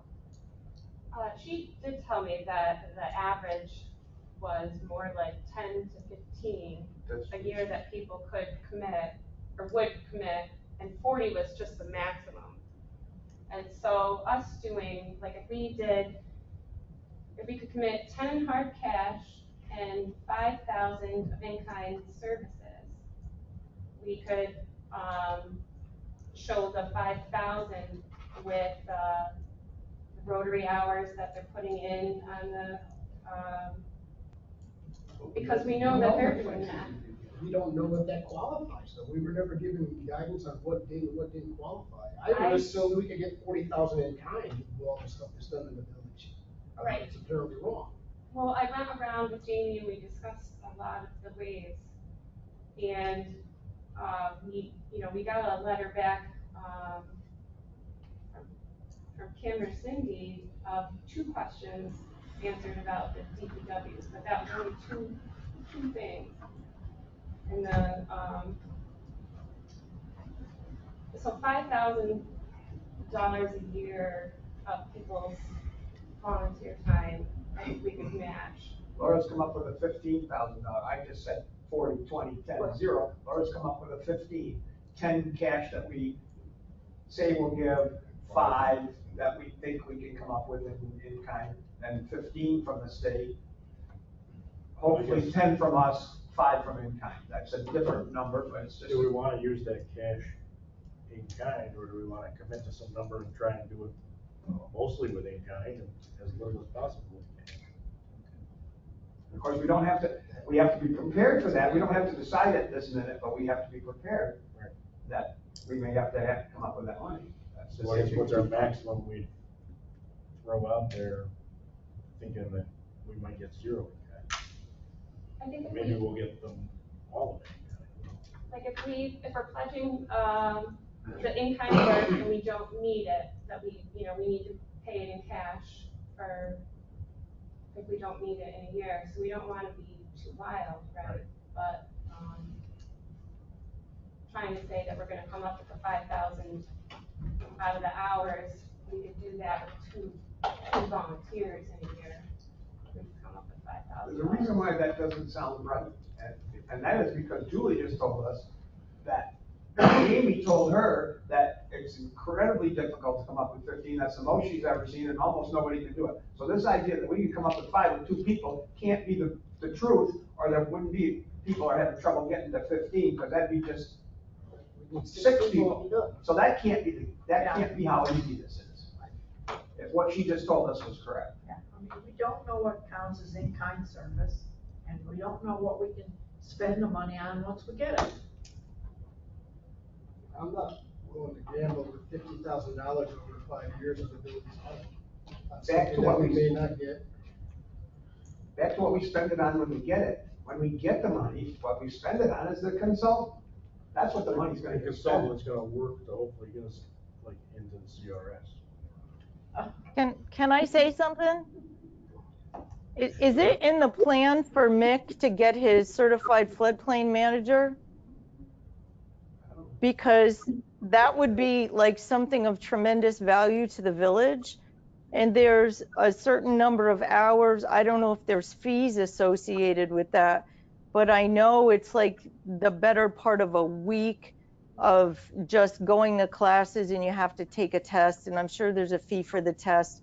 And I can't think of a better match in the world than to make Mick a certified floodplain manager, because it's insane that we don't have one.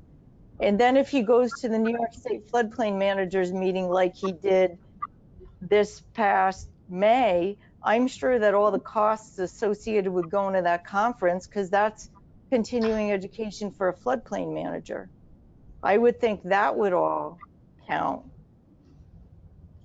right? I mean, so training to, right, there, we have an intense lack of training in the village. So that to me would be a phenomenal match, is training for staff about grant administration. If we get the hazard mitigation grant, there's work to administer that grant. And for the elevations, I would think that's a pretty consistent thing that could count towards it. You have to get all of the elevation certificates for CRS. They all need to be ordered. There's software that needs to be purchased. Mike, I think you were on those two meetings with the CRS software management, the CRS management software, and then training to use the CRS management software. So I think there are viable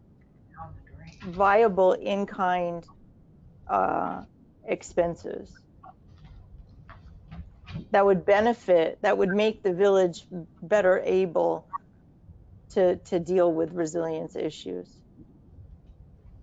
Yeah, I mean, I guess the question is, how much do we want to commit to this, and how, like I said, over 5 years, is that a wise decision? Can we opt out? Probably not. So, and that's the thing. Once you commit, you commit. Sure. Over 5 years, are we? We want to, what are we gonna get out of this, that software and somebody to write You can't grants? predict the future. Who would have known gas prices would have been this much last year? No. Can't predict that stuff. 5 years ago.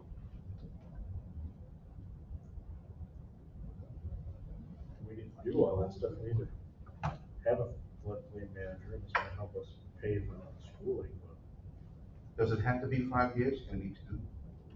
It's a 5-year program. 5-year program. That's like one thing though we need to do. Is, you know what I mean? It's up to 5 years. I don't think you have to submit for 5 years. I'll look at the document. We don't have all the answers.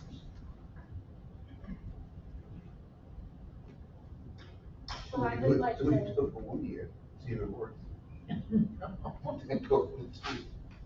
I would like to see if we could hold a special meeting for this on next Monday with information that we can vote on. If we can get some firm answers before next Monday, it might be worth meeting, but I mean, if we don't know all the answers, we can't make a commitment.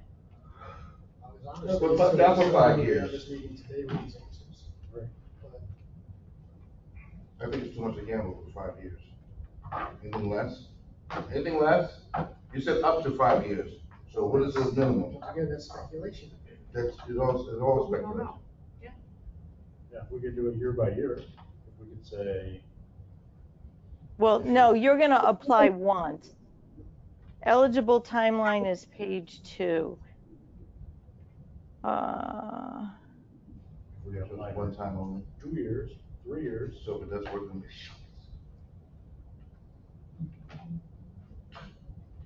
we need a lot more answers. notify us, they don't have that. 5 years just throws me now. That's a long time. And like I said, Yeah, no, it seems like it is 5 years. all of us here probably aren't gonna be here in 5 years, including all the staff in the Anybody in this building, room will be here in 5 years. including half the staff in the Nick won't building. be here, and Kim won't be here. I wouldn't wanna put this on them. That's the problem, investing all this money in Nick. And we put this on them, they're gonna be looking back on the pavement. They'll hate us for this. It doesn't work out. No, we don't have. It Nick's great. He's gonna leave. already retired somewhere else.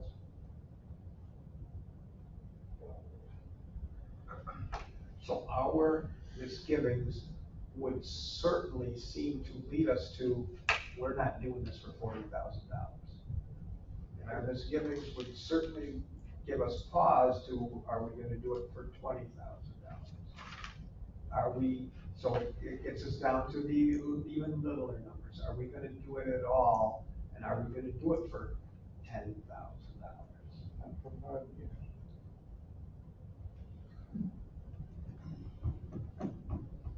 That's my opinion.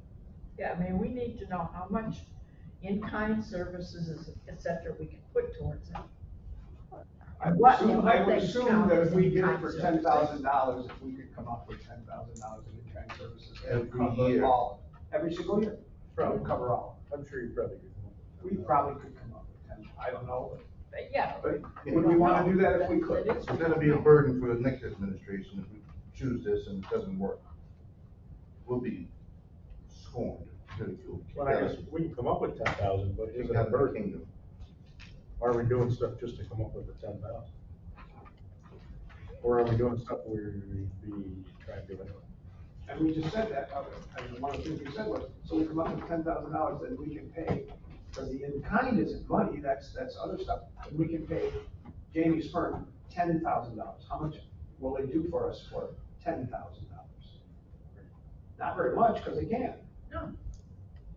They would do the associated amount of work, but at the end of it, we would know that we're not gonna get like an employee out of it, but maybe we could definitely get, the training of the floodplain manager stuff covered out of the, Maybe we you can know. get the training covered for We can get that in 1 $10,000 a year. year. Well, we'd be paying the cash portion and not the, it would be coming out of the in-kind. Or, Rodney wants to say something. $10,000 is really 20. Right. it will, yeah. Say that again? $10,000 is really 20,000. So I'd assume our 10, the state's 10. That's if we put the cash in. If we put the, let me finish. If we put the in-kind service for our 10,000, then it's not 20,000. The in-kind service is a whole bunch of other things, and the only cash is the state's 10,000 to pay that firm. That's what I'm saying, it's 20,000. Well, you said it's 20,000, it's not. It's gonna be $20,000 worth of Stuff. You're gonna have to, the company is $20,000. No. You only wanna pay. The in-kind service is when somebody does something over here, and we get to charge off $20 an hour, $30 an hour on it. There's no money there. We don't get any money there. If we could come up with $10,000 of in-kind service so that we didn't have to put any money in, there's no money to give the firm for that. That's volunteer hours that we get to charge off for. There's only 10 grand for that firm. And if we don't do it the in-kind, then we have to come up with our own 10 grand to give them 20. But if we could do the in-kind, so we don't have to come up with our own money, which is what we want to do, then we can only give them 10.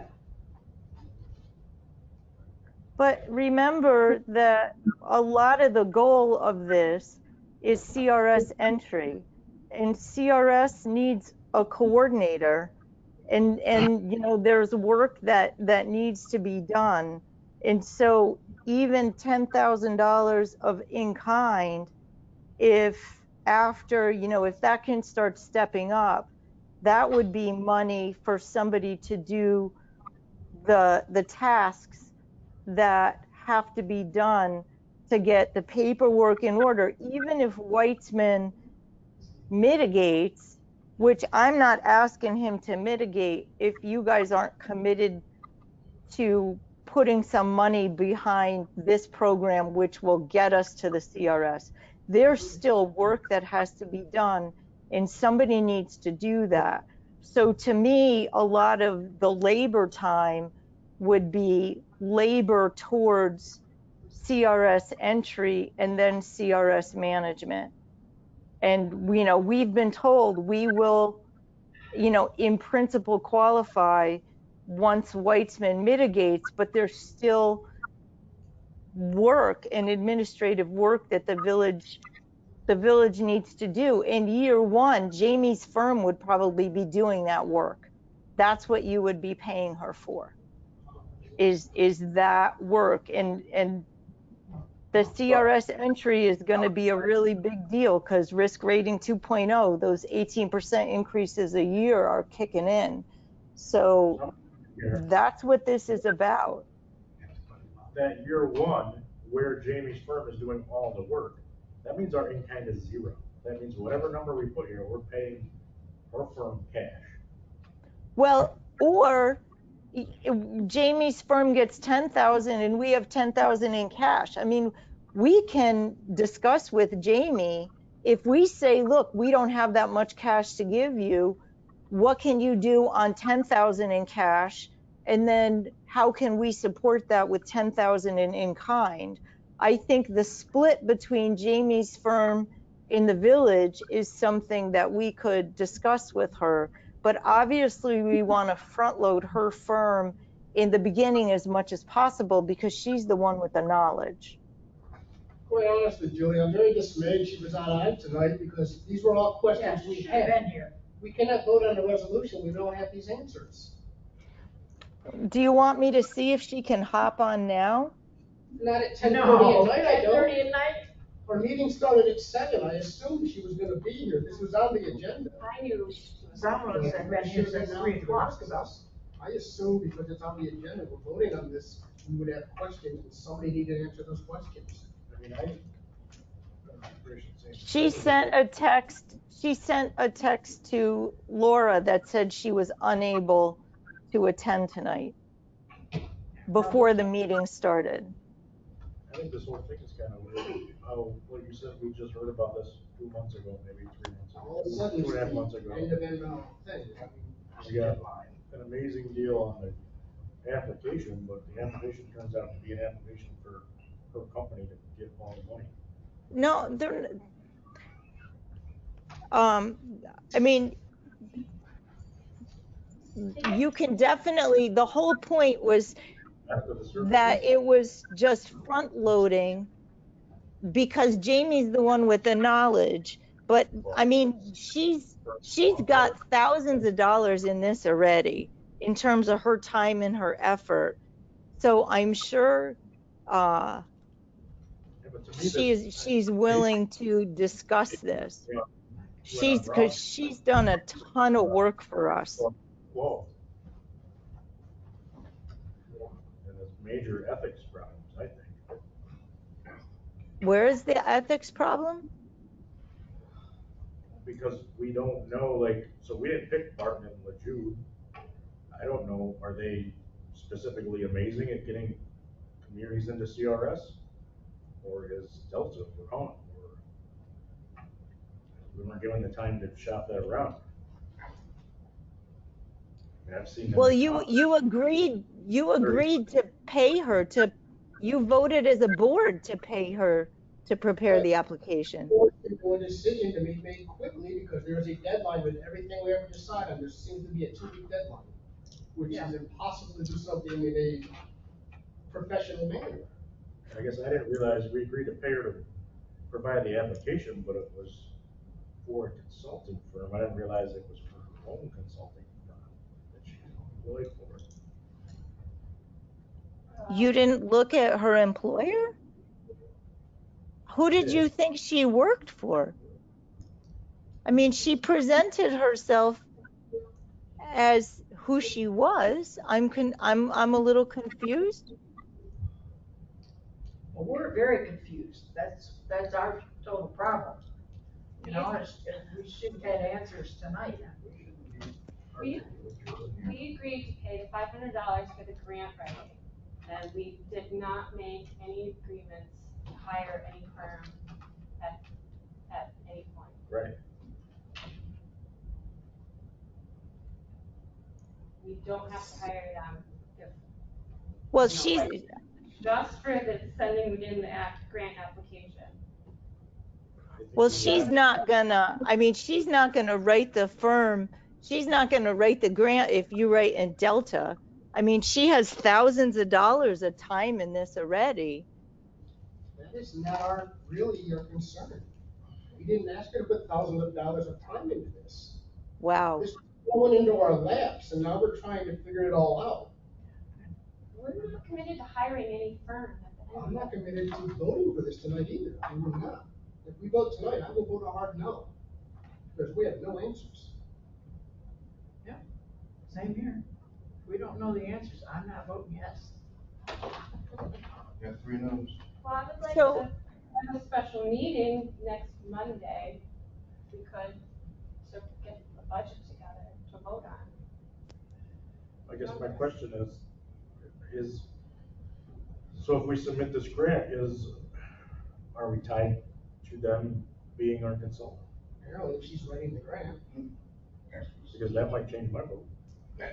I mean, she's a very capable person with a very good track record. So I'm confused as to why now all of a sudden,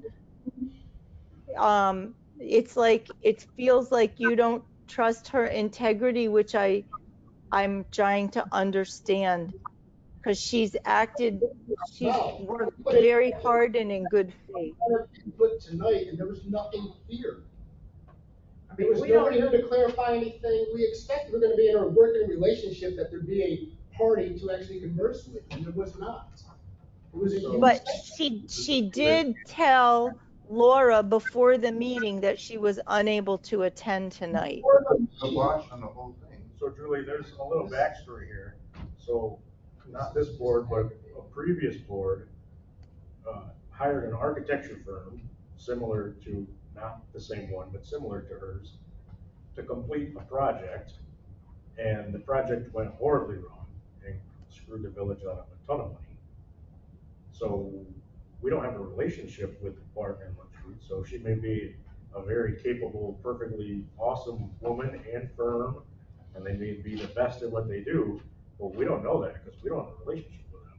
And I'm really hesitant to go into a deal now with people that we don't know, because Ron can tell you how many meetings we sat in and how much money we paid that we shouldn't have had to pay. I guess my question is, I'm just wondering why this is coming up now. I would have thought this would have come up already. Because we had no answers on what in kind was or anything else, and we're still waiting for those answers. Because our budget for this next year is already set. And to come up with a ton more money, we've gotta have firm answers on what we can, be able to come up with, or how much we can put towards in-kind services, what qualifies for in-kind services. Well, what qualifies is I mean, what qualifies is clearly delineated in the document that Nate is looking at. I think the action is for a matter of looking at what the village wants, to be done, right? And just making a sample budget. I think that is absolutely a valid thing to say. If Mick gets his certified floodplain managers, how much money do we put in the line for that to happen, for example, right? So I completely understand, that. I honestly, when she visited, I sort of thought you guys were probably putting together some kind of a budget. I've been at a national conference and out of town. I'm still in Kentucky, right? I've just been not here since last Tuesday, but it doesn't seem like it should be an enormous task to look at the actions that would be relevant, that would make sense for an in-kind budget, and see where that lands. And But my point is, we have nobody to even do that little task. I mean, we have I no way to couldn't do hear that. you. Sorry, Mike. Could you talk a little louder? I said it's not an enormous task to ask that, but the point is, so that was last Tuesday, and this is Monday. But, I mean, we don't even have anybody to do those little tasks, because we don't have anybody to do our day-to-day work, because we need to hire 4 or 5 more people to just do the routine village business. Yes, that was my ball I dropped for her. So she came and we had the meeting, but so Jamie says, she cannot determine what our budget is, right? We are the only ones who can say Right. what we can commit out of our budget. So Jamie could not say that, and so we have to figure out what can we commit out of our budget and what can we commit for the in-kind labor. In-kind labor is just in-kind labor. There's a standard definition of what that is. I mean, what's the standard definition, but we all are. We don't have those That's firm the problem. definitions, that's the problem. Should be saying delineated, no, we don't know. We're going in a circle, I think. Yep, we're not focusing on the stuff here. So here's the stuff. Is this program beneficial to us, and is it beneficial enough to us?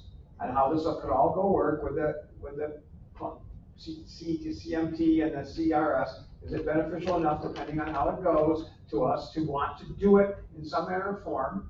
Do we have confidence that it's worth the money that we're gonna put into it? These are the hard and easy questions. Do we want to do it at all? Is it beneficial enough? Can we afford the things down the line? Those are the things. All the rest of the stuff is talking around in circles around. Yeah, I think the question is, does Owego want to get in the CRS? Julie, it's time for us to talk about this. Yeah, time for Julie to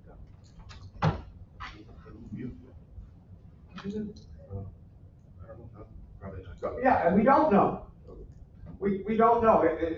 We kind of know, we want to do these things because we think that they're probably going to be beneficial, but what are the details of it? How much does it cost? How much of the staff that we don't have, that we're gonna have to have? How much money? How much stuff? What are all the, we don't know crap in some ways. We know that it has a benefit, and it's difficult for us to pull a trigger on stuff that we're very, very unclear about. And people keep trying to tell us pieces of it, but we're still very unclear on it. Does that pretty much sum it up? Pretty much. Yeah. So, we need to stop frogging around, and we either need to say no tonight, or say yes tonight to some money, or say we're gonna have a meeting next week. Except, it doesn't do us any good to have a meeting next Monday unless we talk and do things and do a whole bunch of work and research and talk amongst ourselves, so the next Monday we know what we're doing. Because we show up next Monday, just like this, we still don't know what we're doing. Like we are tonight from 2 weeks ago, because we don't know what we're doing from 2 weeks ago, or from 2 weeks before that. Because we haven't gotten anywhere of knowing what we're doing. Can we get Julie to commit to meet us on certain days with the knock our heads over here together?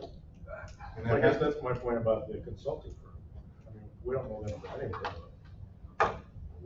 This has been a month, 2 months now, we still don't know what we're doing. I mean, I agree with Ron, why wasn't she here tonight? Well, but that's irrelevant, she's not here. That's right, that doesn't matter in a way. It does, but what matters is the focus of what we're gonna do. She was here for a full day last week, and we scheduled a workshop, and I know that nobody showed up, but Who scheduled a workshop? The board did. We scheduled a workshop. I didn't have notice of it. I had no notice of a workshop last week. I was at the funeral, so. It was in the minutes, and you weren't at the last meeting, but, sorry you missed it, but we had it, and, like, Jamie and Julie and I can't write down these numbers on paper from nowhere, so we do need to have, the village people make these decisions. You weren't going to these village people, where were you looking for these numbers? Well, if there was a workshop last week, we should have all been there. We should have been known about it. Nobody could commit to it, because Jamie had a time restraint. what I understand, she has other things Yeah. to do. I mean, She we had all to have leave by our 4, lives. which just isn't feasible for most people with jobs. I was with her for 6.5 hours. And we only talked about climate smart community, this, getting numbers together, and how all the in-kind services can happen. So I can continue to work with her to try to get something together, and if we could maybe potentially set a goal tonight, if we worked, I would like to do the 15, so if we try to meet a 15 cash and a 5 in kind goal to get paperwork together. That's not 15, that's 20. Yeah, so I mean, how much is software going to cost? You know, I mean, out of the, whatever we put into it. And, all these other things, we don't have the answers. Mayor, Mr. Mayor? Rusty? Plenty of, I'm not pleased with any of us doing any kind of blame game. I'm not blaming somebody for doing a blame game, but I'm not pleased with us doing it. Plenty of blame to go around for we as a village board and everybody everywhere. We put all the time that we put, and everybody works hard as they do, but we simply don't have the time to between meetings that you spend hundreds of hours. We don't have the time between meetings to do all these things that need to be done, so that when the next meeting comes, we know what's going on and we can make good decisions. That's just part of the nature of all this crap. It's not Laura's fault. She met for 6.5 hours. Could she have gotten a hold of every single trustee and spent hours talking to every one of them and told her everything or this and that? Sure, she could have.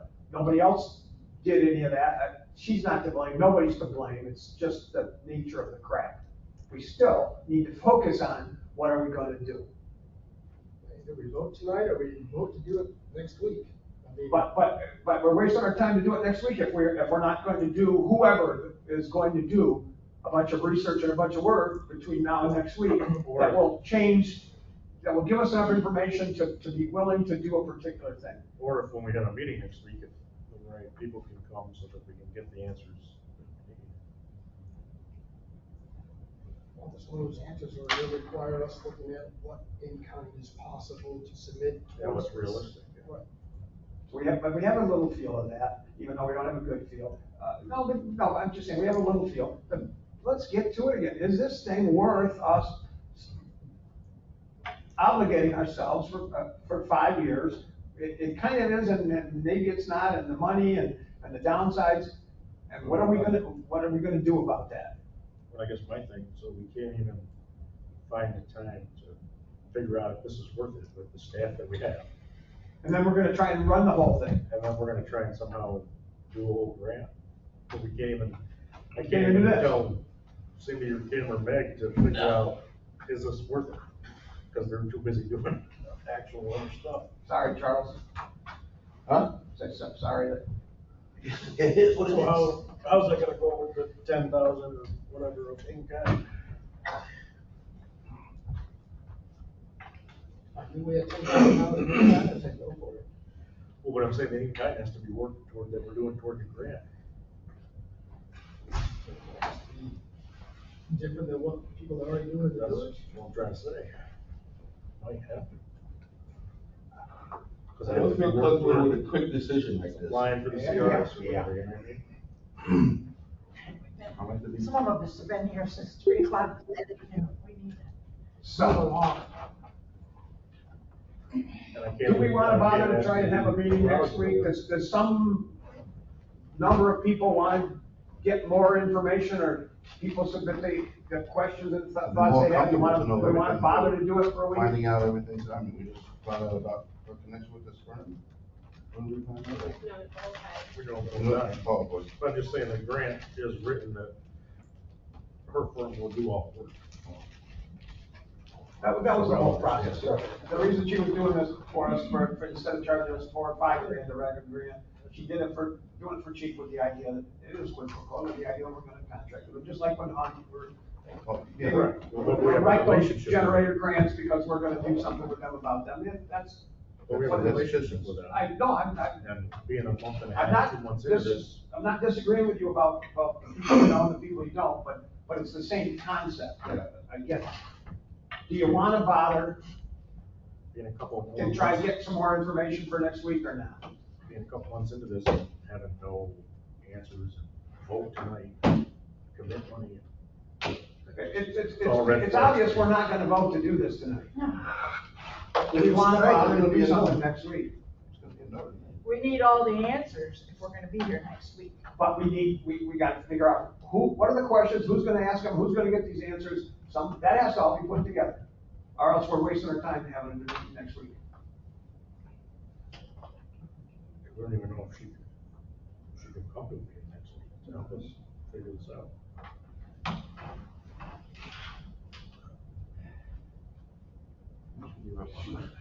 She might be sick of it, she might not want to come. Why doesn't somebody make a motion to see that? I'll make a motion that we, schedule a special meeting for Monday, July 25th, 7 PM, for the purposes of, budgeting and finding a resolution for the Climate Smart Communities grant program application.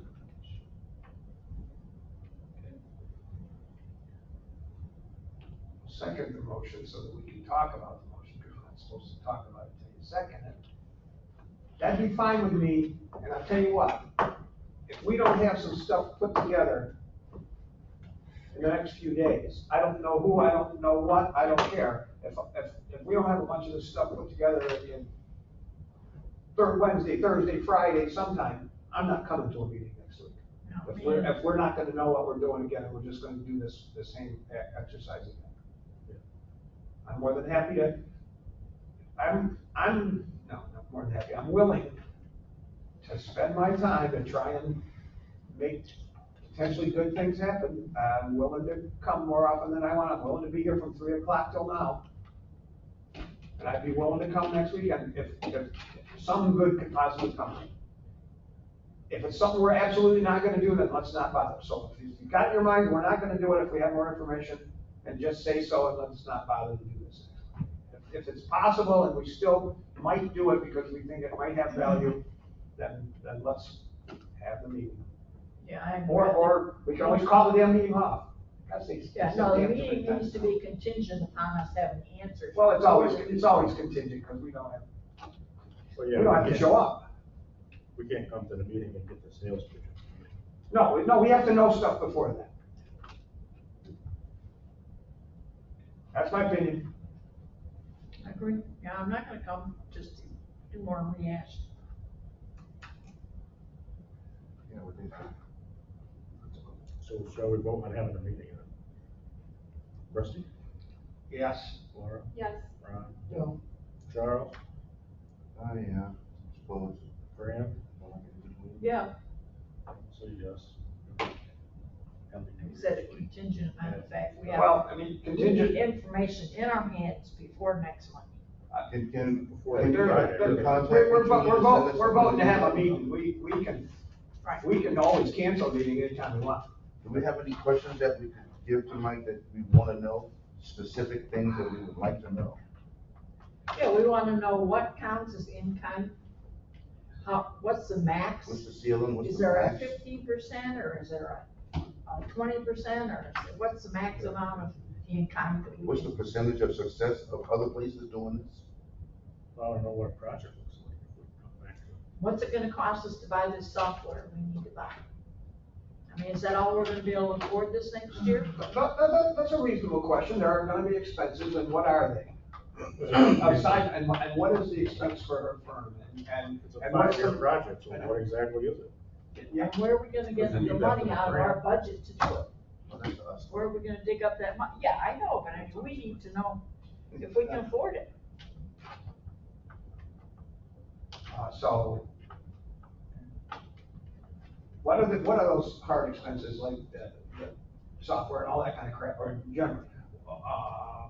How much money, will they do this, they do this work for? What work, if they'll do it for a certain amount for a certain amount of money, what will we get for that money if we can only give them I 10 guess we're grand? just generalizing your work, but like to submit a grant application, you gotta have like a, hey, New York State, we wanna do this, and it costs this much money, so. There's gotta be a project somewhere Are these, with details. are these the kinds Oh, of good questions questions. we need the answers to? And if we get them, but if we get these answers, We have to be satisfied with the answer. yeah, once again, if we get them and we still don't, I don't mean that you don't make a decision once you get them that you don't want to do it. If we're not gonna do it anyways, then let's stop this crap. Yeah, we just voted that we're gonna have this special meeting. But yeah, We did. So I'm just gonna try to get everything, all the questions answered and some information together. Wednesday, Thursday, so we Thank have you. something to look at. Thank you. I appreciate it. You've been a lead in part on quite a bit of this. I appreciate it if you do all that.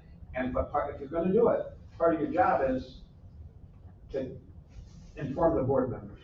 Yeah, I gotta look at your emails and I'll talk to you in I'm person. just saying, Yeah. so they know what's going on before.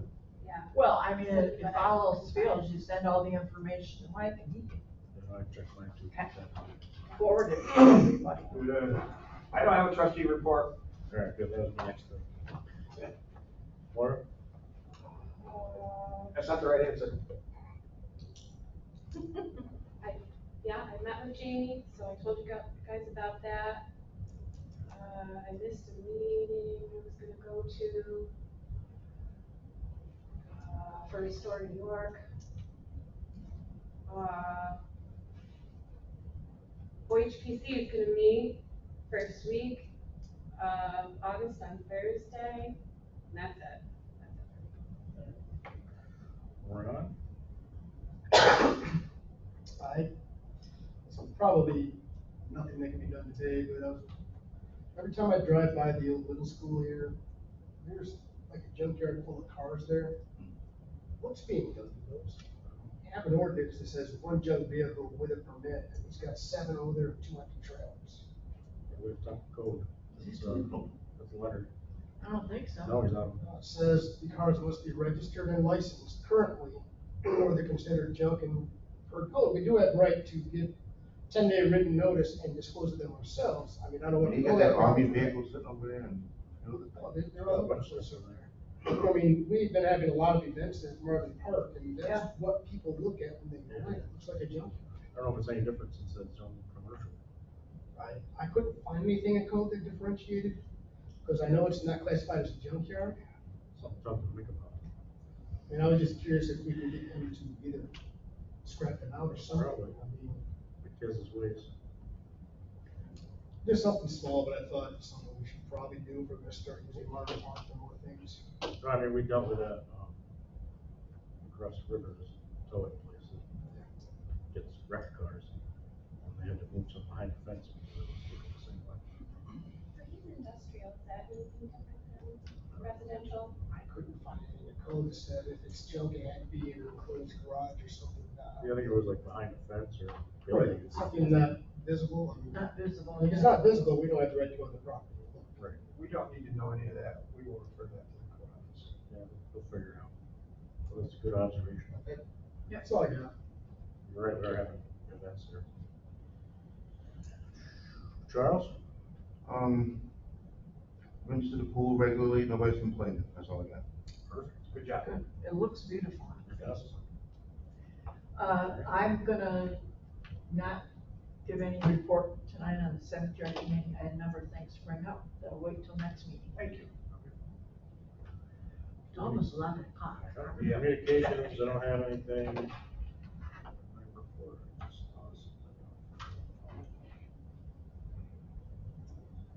Oh, update on monster trucks. So, the monster truck, thank you. I've been doing a lot of research. And I've been talking to the monster truck company. They got them to admit their budget. The budget is $9,000 for the whole event. And they've already committed $5,000 to the fair board for just the parking. which means they'd be willing to pay us $4,000 to rent the park. So pay more than parking than they will for actually having it. Because they can make more and selling the parking spot. You have to pay Well, no, they didn't realize they were $5. only renting the parking. Huh? They didn't realize they were only renting the parking. They thought for $5 they were getting everything. Oh. I gotta tell you, I'm uninterested in renting the fairgrounds to the monster trucks for $4,000. I would agree, since I did some math, I wonder if they're making They're making a few $100,000. a day. $10, $15 ticket a pop, $40, $30. Not pleased with how they did it last year, not pleased with how they left us. Excellent. Uninterested. Yeah, it's like 45 now, and 60 or 80 day to show. Well, what would be a fair, 20,000, an 25,000. equitable amount for us to charge them? So I talked to multiple large venues, like the arena, and they suggested like $1 or $2 a ticket, plus all of our police costs, plus our EMS costs. And the arena also does their own food vending. Right. And so you're talking $1 or $2 a ticket. They told me that the fair board told them there are about 3,000 seats there, and they're having 6 shows. 3,000 seats where? At the fairgrounds. They're gonna have 6 monster truck shows? Yep. Yeah. I don't wanna do this at all. I told you what my numbers were before. $1 a ticket, or two. 20 grand if we get instead of 4. Yeah. That's it. I say we tell them no. Mike, Next year and try again. Remember what I told you before? Here's how much we want. The 7 or 8 grand that you were gonna give across the river that you didn't give us last year, and the 7 or 8 grand for this year. We want 15 or 16 grand. And even then, 20, and even then, we want a bond for significant amount of money, and if that thing isn't like the Indians, that were never there that left it. Yeah. Perfect. We're gonna take that. I don't wanna do it at all. Last year, I don't know if it's worth it. Right. You know, we can leave the fair board to figure out what they're gonna do with that $5,000 check they probably cashed already. If they know, they probably come back with a counter offer and say, no, that's. Spirit of cooperation. Yeah, if they wanna come up with 20,000 or more. Right. Yeah, we turn them down first. 4,000 is out of the question. That's what I figured. Yeah. So anyway, that's where I've been. Thank you. Yes. Thanks for researching it, and et cetera, et cetera. I mean, the right price is somewhere in $20,000 range. That's what a venue would charge. Well, then I want We are a bit- 40 for the 20 from last year. Well, 40 with the bond, like you said. A bond would say. I also noticed that most of their venues are fairgrounds. So, just saying. Yep. Okay. I mean, if we're gonna do it, I'd rather get a real monster truck than one of those 3 trucks. 3 trucks. That's really jipping people. I mean, I know. That's a jip. Yeah. They're in the wrong business. and our park is not designed for Okay, what else we got, Mike? Nothing, I got public comment? No public. Mike's done. Move it, Everybody adjourn. Good night, Dave. 8 to 11, they'll Jeez. leave. Go to bed. They go to bed. Night, everyone. Thanks for your patience, Dave.